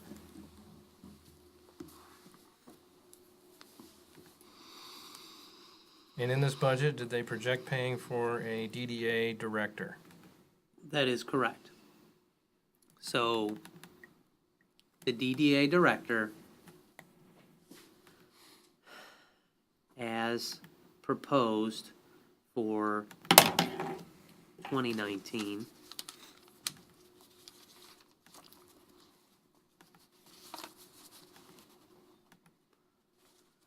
states in 248 that would be $10,000, and out of 249 or 252, that would be $22,000, and that's a combined out of those two funds $32,000 for a DDA director / hall manager for 2019. I was not able to attend the last DDA meeting. Was there any indication on what they plan to do for future development? You mean future projects? Correct. I don't know, was that addressed? You were there. Actually, I asked that specific question. I can't agree with this budget. I think it's out of whack. Under their TIF plan, the first priority that's listed in there is that they pay their debts. That's number one. Number two is to pay any money due to the township. Those are specified in the TIF plan, which was amended in 2008. They are projecting operating this Artisan Hall as a business. They're projecting to revenues of $2,000 for the year. If you simply add up the expenses, the heat, electricity, water, sewer, Wi-Fi, maintenance, it comes to nearly $7,000 in expense. And to add to that, hiring a manager to manage a business that's looking to make $2,000 a year, to me is foolishness at the very least. They're proposing to spend 34% of their total budget on a DDA director / manager, when their first priority should be to pay off their existing debts. I outlined that I think a more prudent path for them to take, and and so far, any of the meetings I've attended at the DDA, nobody seems to be considering the idea of putting this building on the market and selling it so that they can take some proceeds, a lump sum, and move on to do some other projects. Their biggest complaint at the last meeting was that they don't want to, a plan had been submitted that they would repay the township for paying off the loan. We wanted to have it 3 years. They were agreeing to 5 years. Under their budget, from what I can come up with the numbers, a 5-year payoff would be $17,000. They're only appropriating $15,000 in principal and interest payments. So I think the money is being directed in the wrong areas, at least for the time being. I think they should focus more on paying off their debts. And I would like to send this budget back to them and have them reconsider how they're appropriating their money. Did they say if they had any plans that they're working on for the next few Well, years? their concern was that if they paid more on their bills, they wouldn't have any money for projects. And also, they wouldn't have matching funds if grants were available for whatever. They didn't have anything in mind at this point of what they want to do. So they're not following the TIF plan? They're not following the TIF plan because the TIF plan calls for, first and foremost, paying off their existing debts.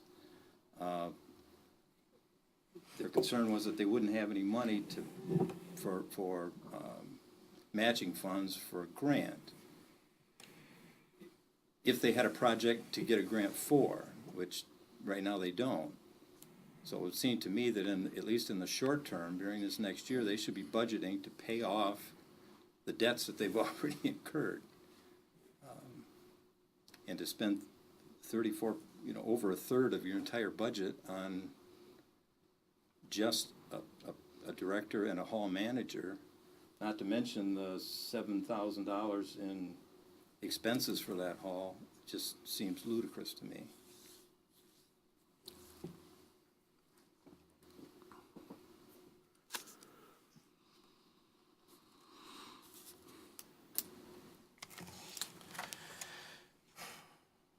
I've seen the minutes from the last EDA meeting, and I see that they've also voted in an illegal set of bylaws.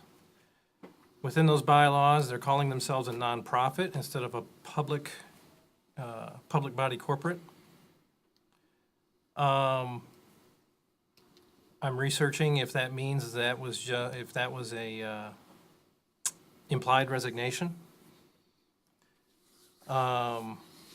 They also went against state statute within those bylaws. In addition, they said that elected officials serving on the DDA board are not allowed to vote on matters concerning intergovernmental agreements between the township and the DDA, which you cannot take the right of an elected official away from voting on taxpayer monies. Several things within those bylaws were not addressed that should be addressed, including just amending their bylaws was not addressed within them. Some of the votes that were taken were not done in accordance with statute, such as doing a voice vote instead of roll call votes for several matters.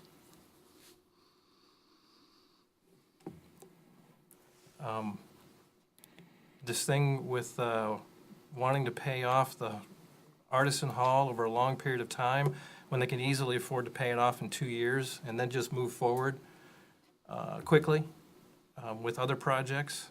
I called for a work session earlier in the year to develop a 20-year plan, and as of yet, the DDA has not had a work session in 2 years.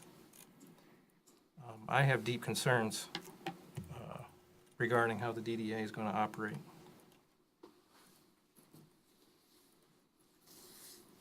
So I can't approve this budget either.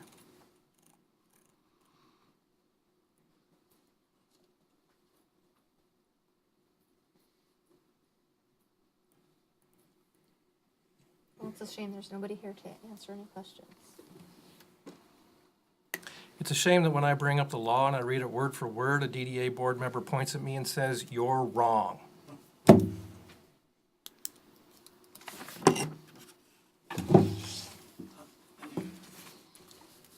I could just get people to listen to the law, this would be a whole lot easier.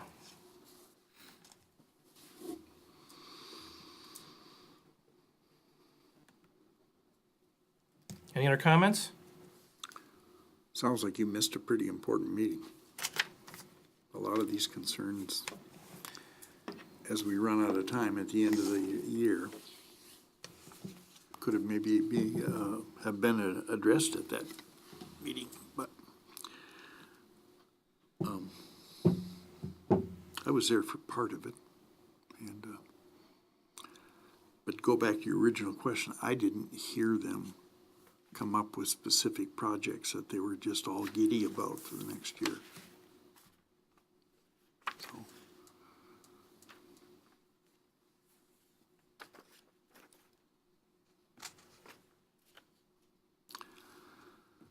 I got a sense, just as an observer, not having any background in the details of what's been going on there, that they kind of felt that 19 was going to be a year that they couldn't do too much. And, but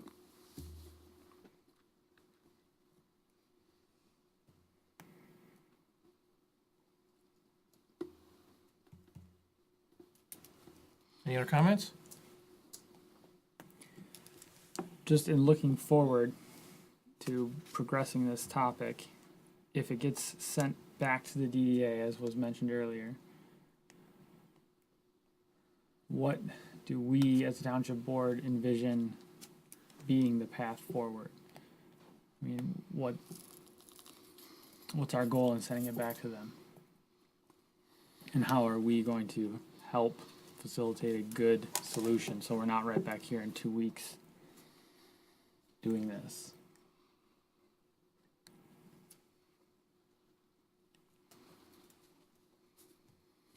We schedule some type of meeting with them or with a core group of them or to address the concerns?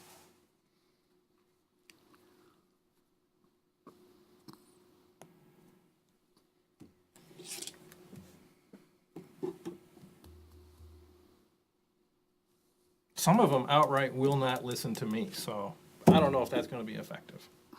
Marty, were you at the last meeting?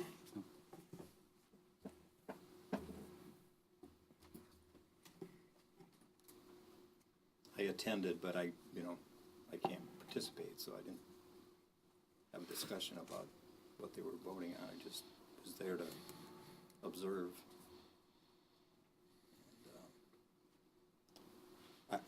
Their budget, they're accurate in what their revenue will be. That part of their budget is, I believe, accurate. It's how they're appropriating that money that I have a problem with. I think this is for 2019. They've got an artisan hall that's gonna cost them money. To add the expense of hiring someone to help them manage that seems ludicrous to me. If they could reevaluate this budget and focus more of their monies on paying off their debt, then I'd be able to approve that budget, but this, Where does the law, like, I know that we have to approve their budget. Where does it say like I mean, we could pick it to death and maybe not do it, but legally, we would be responsive to approve it. I mean, where's the line drawn with the law as far as approving their budget? If they can pay their bills, that type of thing, and still hire somebody, is that really up to them, or can we dictate that to them? Does anybody know that, answer to that? I guess it's a good question for some of that. Just curious, that's all, because I don't know the answer. I mean, I know that we have to formally adopt it, but I just don't know how in-depth we can say, hey, this is where you have to spend your money. I mean, I thought that was the whole point of separating. So, it is, and I was pushing for the Articles of Incorporation so that they could be a body separate, but and specifically, that would be stated, there wouldn't be a question about that. But they don't seem to be able to operate on their own and do things in a legal manner. well, that's what the resolution was that we adopted. They were supposed to be doing that. But they're not. Right, and at the last meeting, that's very concerning that zero oversight and it went horribly wrong. Well, I thought our attorney was doing their Articles of Incorporation for him pro bono. He is. Are they finished? No, they're gonna be, I think, filed here within the next week and a half. So that's not on them to have done that.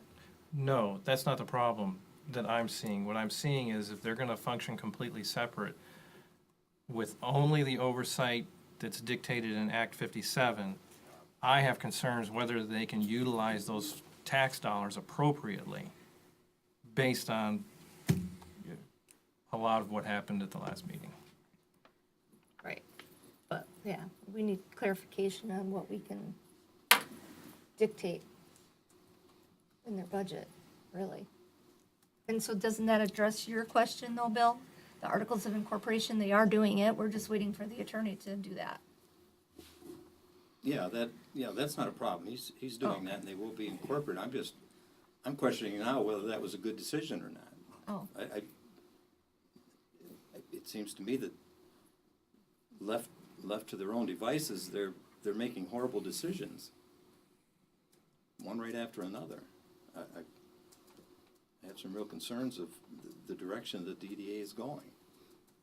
When they put out bylaws that are illegal, they put out budget that doesn't make any sense, appropriating money for things that, and not paying their bills first and foremost, which is what's stated in their TIF plan. I mean, they're guided by the TIF plan that they filed with the state of Michigan. They understood. have to follow that. And I get that, but I think that, there hasn't been any hard evidence of what their utilities and what their revenues are really gonna be as far, I mean, their rent, the TIFA plan, their capture is definitely calculated out pretty close, and so is their capture for the 2 mills of the taxes. But the revenue for the hall itself, you can't really pin a number to that, because you don't know. Or to some of the expenses, for that matter. So that's kind of up in the air, but I get your point, that's too. granted. I mean, about, they put $2,000 as projected revenue for the hall. Right. Well, And I'm sure it'll be more than that. Let's say it's triple that, $6,000. Right.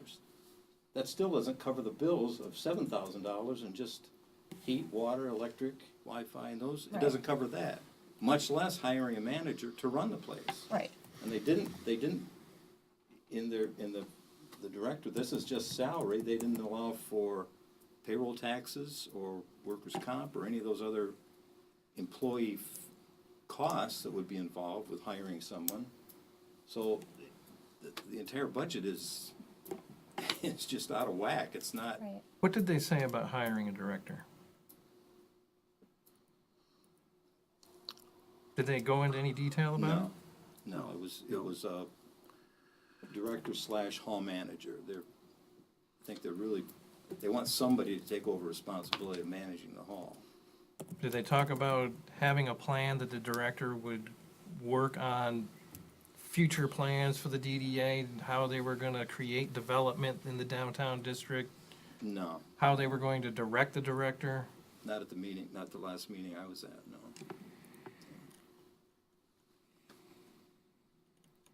Because they haven't discussed any of those kind of plans in the 2 years that I've been there. I don't recall hearing them talk about a manager to the tune of $32,000 or anything like that, that specific. That's what's in their budget.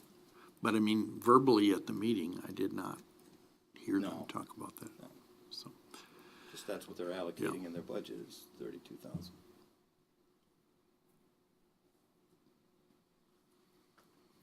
To me, we're the elected officials. We're the ones responsible for these tax dollars. They're appointed, they're not elected. I don't know. This is just. This is a bad situation.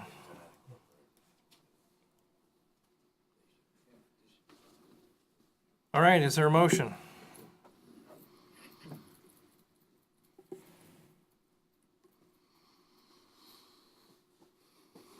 I would move to deny this budget and send it back to the DDA for revision.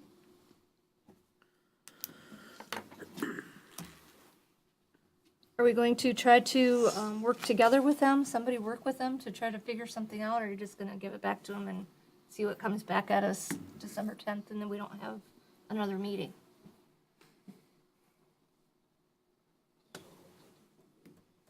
And then what do we do after January 1st, when the resolution we passed doesn't take effect properly? I think the tools are in place. I think we have the link between the two boards that, I mean, I don't think it'll come back blind again. If people disagree that our board can't have the input required in the process, then we can do something different. But I think the structure's there.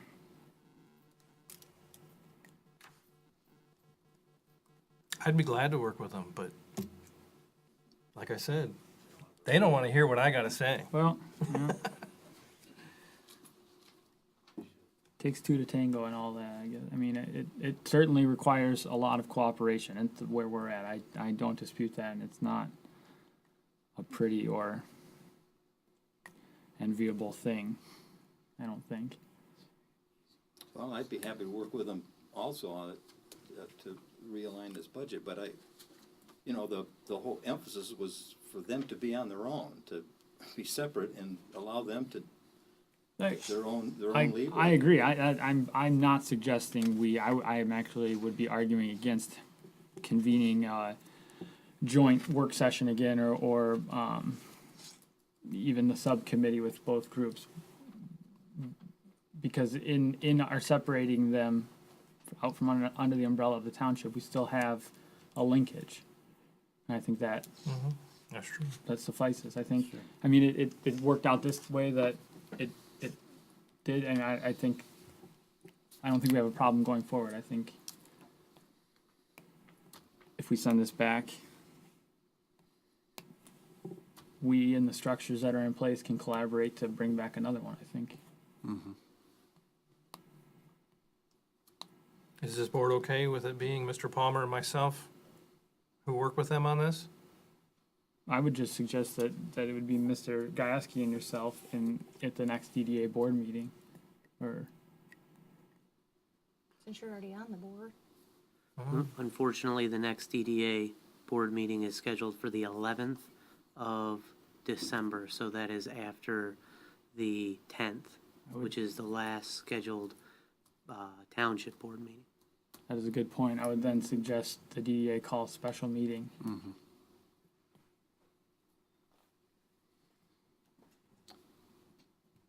One other item, I should have posed this when our insurance agent was here. Maybe, John, you can follow up for me on this. Sure. The DDA at the meeting had proposed, the township, we had requested that they get their own insurance, and they had looked into that and said that the insurance person that they talked to said that there wouldn't be much of a savings for the township if they had their own policy, would only save about $500, and that they would like to just pay the township the $500 and stay under the township policy. I don't know if I that's, do recall that, yes. if that's allowed or not. So then what's the point of separating? Yeah.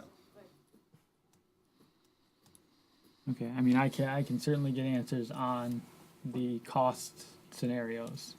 That won't answer the overall question of what's the point of separating, but I can get the cost differences.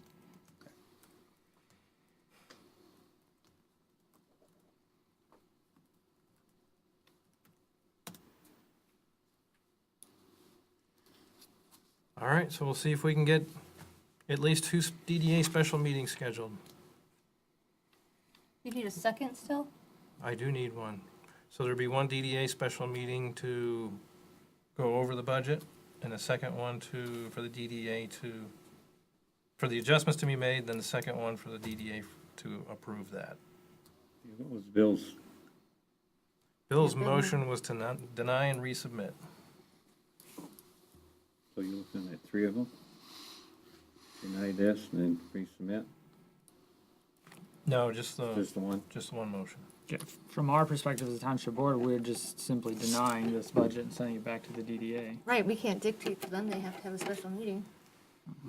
I mean, yeah, no, certainly not. We can encourage them, 2 members of their board, I think, could call a special Right. meeting, which, I mean, we could finagle it, but hopefully it wouldn't come to that.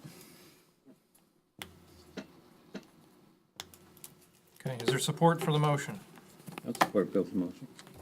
Motion by Mr. Palmer, support by Mr. Gieske. Roll call. Ms. McGuire, Yes. Mr. Byer, Yes. Mr. Nordine, yes, Mr. Gieske, Yes. Mr. Palmer, Yes. Mr. Weed. Yes, motion's passed. Next, resolution and ordinances, revision to resolution 2018-26. All right. So based on Resolution 2018-26, that created funds 207, 211, and 248. I'm sorry, 249. So basically, what we're trying to be able to do here is resubmit to be able to have 252, Fund 252 created. When the clerk tried to work with BSNA to create that, it was in direct conflict. We are not able to use Fund 249, and we need to have that as Fund 252. And that will then be able to reflect the appropriations associated with the 2 mil increase that the DDA enacted for 2019 property tax collections. Any comments? Yeah, we just point out that you need to change on the resolution itself, which is now therefore be resolved, and put Fund 259 in there as opposed to 249, or 252. Okay, yes, very good. We'll, when we make our motion, we should note that additional change. Thank you. It was changed in the first paragraph, but not in the last paragraph. Gotcha. Any other comments? I make a motion to approve resolution 2018-26 with noted correction. Support. Motion by Mr. Weed, support by Mr. Palmer.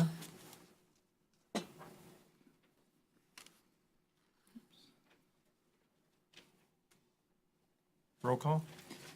Mr. Byer, Yes. Mr. Nordine, yes, Mr. Palmer, Yes. Mr. Gasky, Yes. Ms. McGuire, Yes. Mr. Weed. Yes, motion's passed.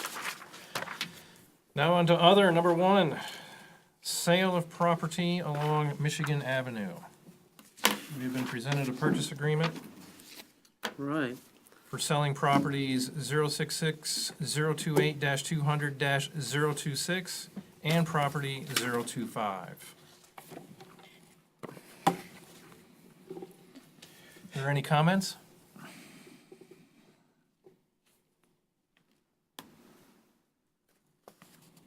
I'll make a motion that we accept the purchase price offered for the Michigan Avenue property for lots 26 and 25. Motion by Ms. McGuire, support by Mr. Byer.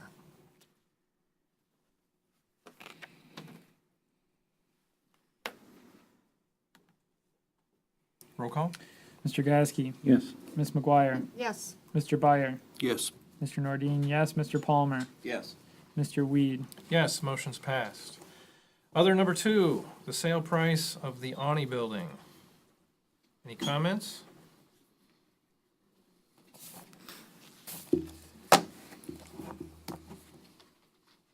Is there a motion? I'll make a motion that we reduce the price, listed price on the Audi Medical Center to 1.4 million. Support. Motion by Mr. Palmer, support by Mr. Weed.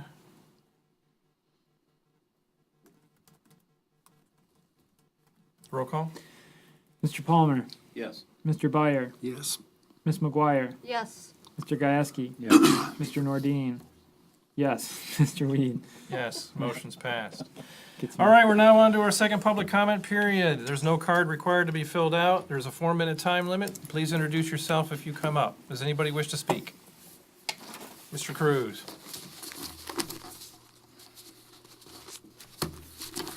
My name's Art Cruz. I'm a resident of Oscoda and a business owner. I own Cruz Con here in town. I have a piece of property that I live at that's on Van Dam, right at the end of the Oak Street, which is about 100 yards off of Van Dam Road. And my concern is with the water down there. It's getting worse.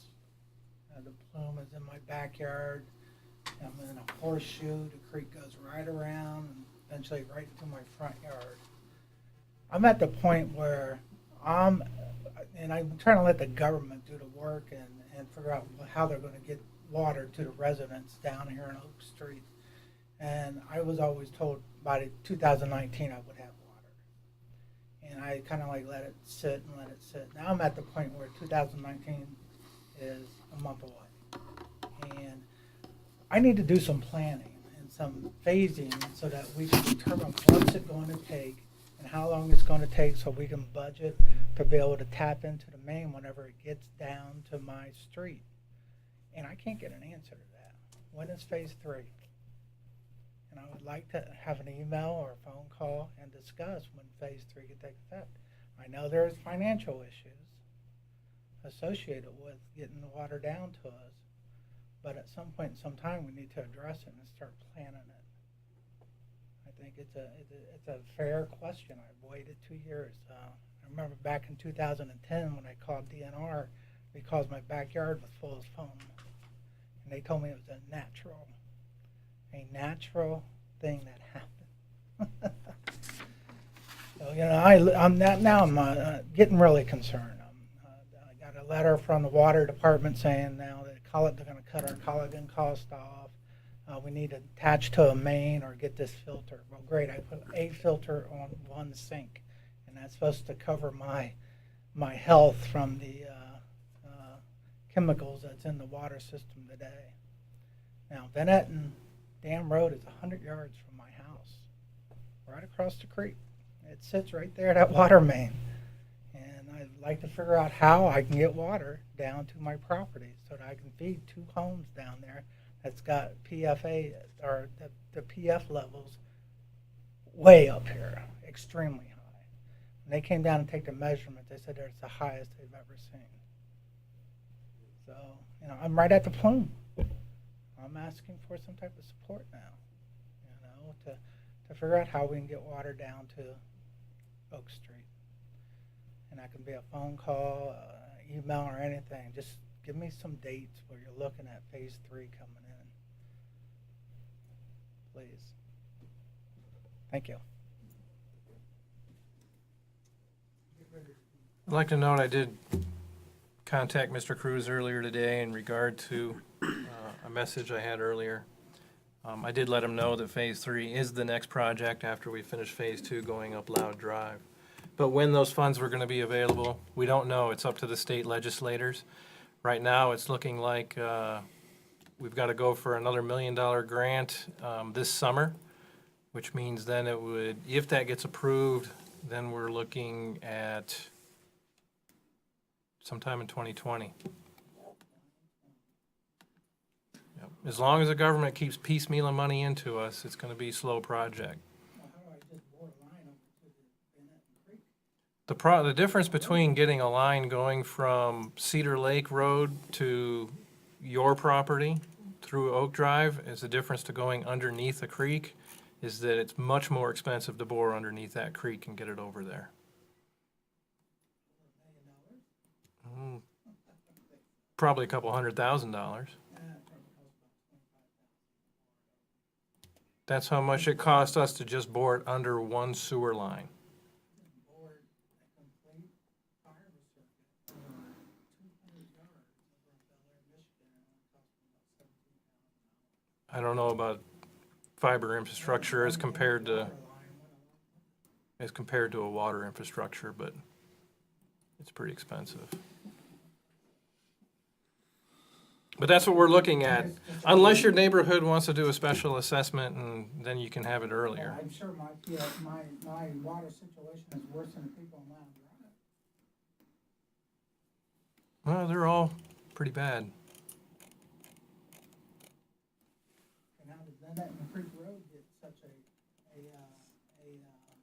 immediate attention, that water line down there?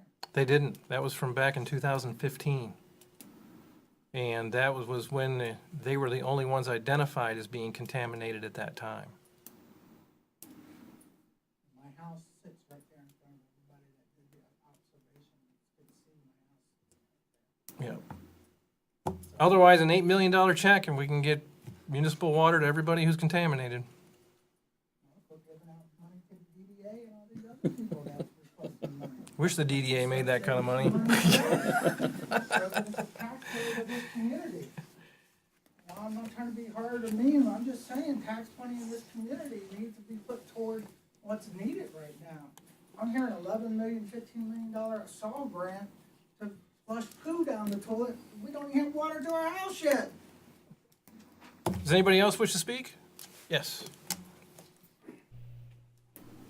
Thank you. Robert Tazier. Being cranky must be the norm for the night. I'm a little cranky myself. This DDA thing. I'm sorry, I've been going to these meetings also for quite a while. I don't know exactly the first time. But since spring, early summer, we talked about coming to solutions to fix this DDA thing. You know, I want to see progressive movements in our township. I want to see things. I don't like these empty store buildings. I don't like a lot of stuff going on. I've been going to these meetings and trying to promote positive thinking, education, working together. I'm at a wit's end. I absolutely cannot see any other solution right now than to eliminate that leadership altogether in the DDA. I've been to these meetings, and trust me, I don't say these things lightly. This is difficult. Every single time they're asked to do something, they're failing. They asked to form a committee to do bylaws.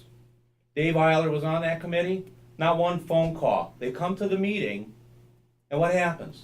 They present bylaws he knew nothing about. Now, how is that supposed to happen? We have to take this stuff serious, and they're not. They're not. That leadership's got to go. I was not in favor of dissolving the DDA. Never my intent. I don't want to see anything work forward. But what's happening here? Is it a power struggle? Is there somebody got a big head they think got to be in charge of everything? The community is suffering because of this. And it's crap. The crap's got to stop. It ain't going to stop until you get new leadership there. I can tell you that right now. And like I said, this is hard for me to say this. The bylaw things, what Aaron referred to, I looked at those too. Now, I've reviewed bylaws on a planning commission. I've done all this stuff. Where did they come up with this stuff? It's beyond me. It's beyond me. Their constant refusal to act on things that they know that is an issue tells it right there. To write budgets that the way they did, I'm not a money guy. I never have claimed to be a money guy. But when a guy like me can look at it and see that there's problems, come on. They need professional help. There's a guy that knows budgets. Did they listen to him? Apparently not, because this is what they come up with. They're not willing to listen. I still do not in favor of disbanding the DDA. I want to see something working here. I put in a lot of energy into looking to forum base. I'm looking at a lot of things that can help the community move forward. Not one time are these people coming to me and saying, hey, how can we help on the Planning Commission to move the DDA forward? We've got a representative. 3 years ago, we asked for a representative from the DDA to be a part of the Planning Commission board. We got one. Rhonda's doing an excellent job. But apparently they don't want to listen to her either. So what is the sense of this? Why are we continually going on? Remove those people that don't want to cooperate. They're supposed to be separate coming in January, and what are we doing here? They're not going to have a budget. They're not helping anything. So, yeah, my time's up. I can go on, but my time's up. I think I said enough anyways. Sorry. Anybody else wish to speak?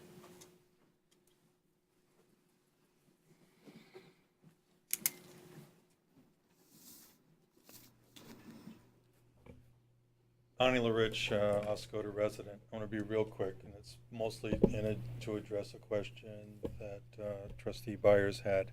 I have a quick question for the board. The resolution, or what you approved for the payment and so forth, was it one meeting or is it a whole year? 4 meetings. For December the 5th is township. number 1. Okay, because the Air Force also is committed to the same. Okay, great. That is so significant, and I don't know if you realize the significance of that, because the RAB and others, and Aaron definitely, others have spent in the Air Force, have spent hundreds of hours on this issue in the last year. I raised it with the Air Force in January, after being elected co-chair. It was the first thing I did at the first of the year. And that's when I showed them a laundry list of how the way they were running this one and expected to run this RAB was not consistent with other RABs and other contamination sites throughout the Air Force. And I had a laundry list of requests. And it's taken 9 months or more, but I continued to talk to them about that. So they started to realize that it wasn't going away, the issue. We deserved better. And I'm optimistic that the cutting back of the number of cameras can provide a video, but I do fear the quality. We need to watch that because we're servicing a lot of citizens who cannot attend these meetings, especially during the winter. We have an elder community that may not be able to hear or see if the quality on that screen of those maps is not adequate, and it has not been. If you look at the videos in the past, you'll see that you cannot see that much on them.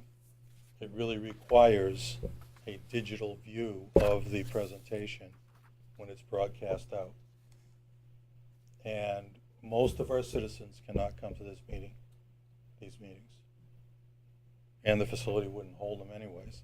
So regarding other grants and where the money would go, I want to just say that the first RAB meeting that was video was paid for by not the Air Force or the Township, but by a nonprofit that I approached, and they paid 100% of that one. That was in February.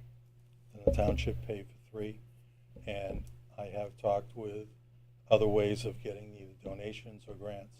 We'll keep our fingers crossed for the tribe. They're very cautious, and they've been cautious for 5 months that I've been talking with them, because they have nation status.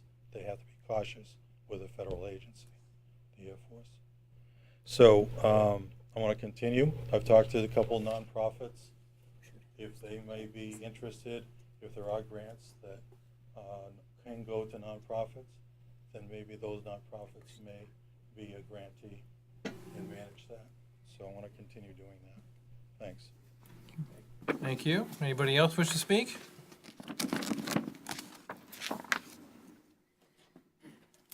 All right, on to board comments. Anybody have anything?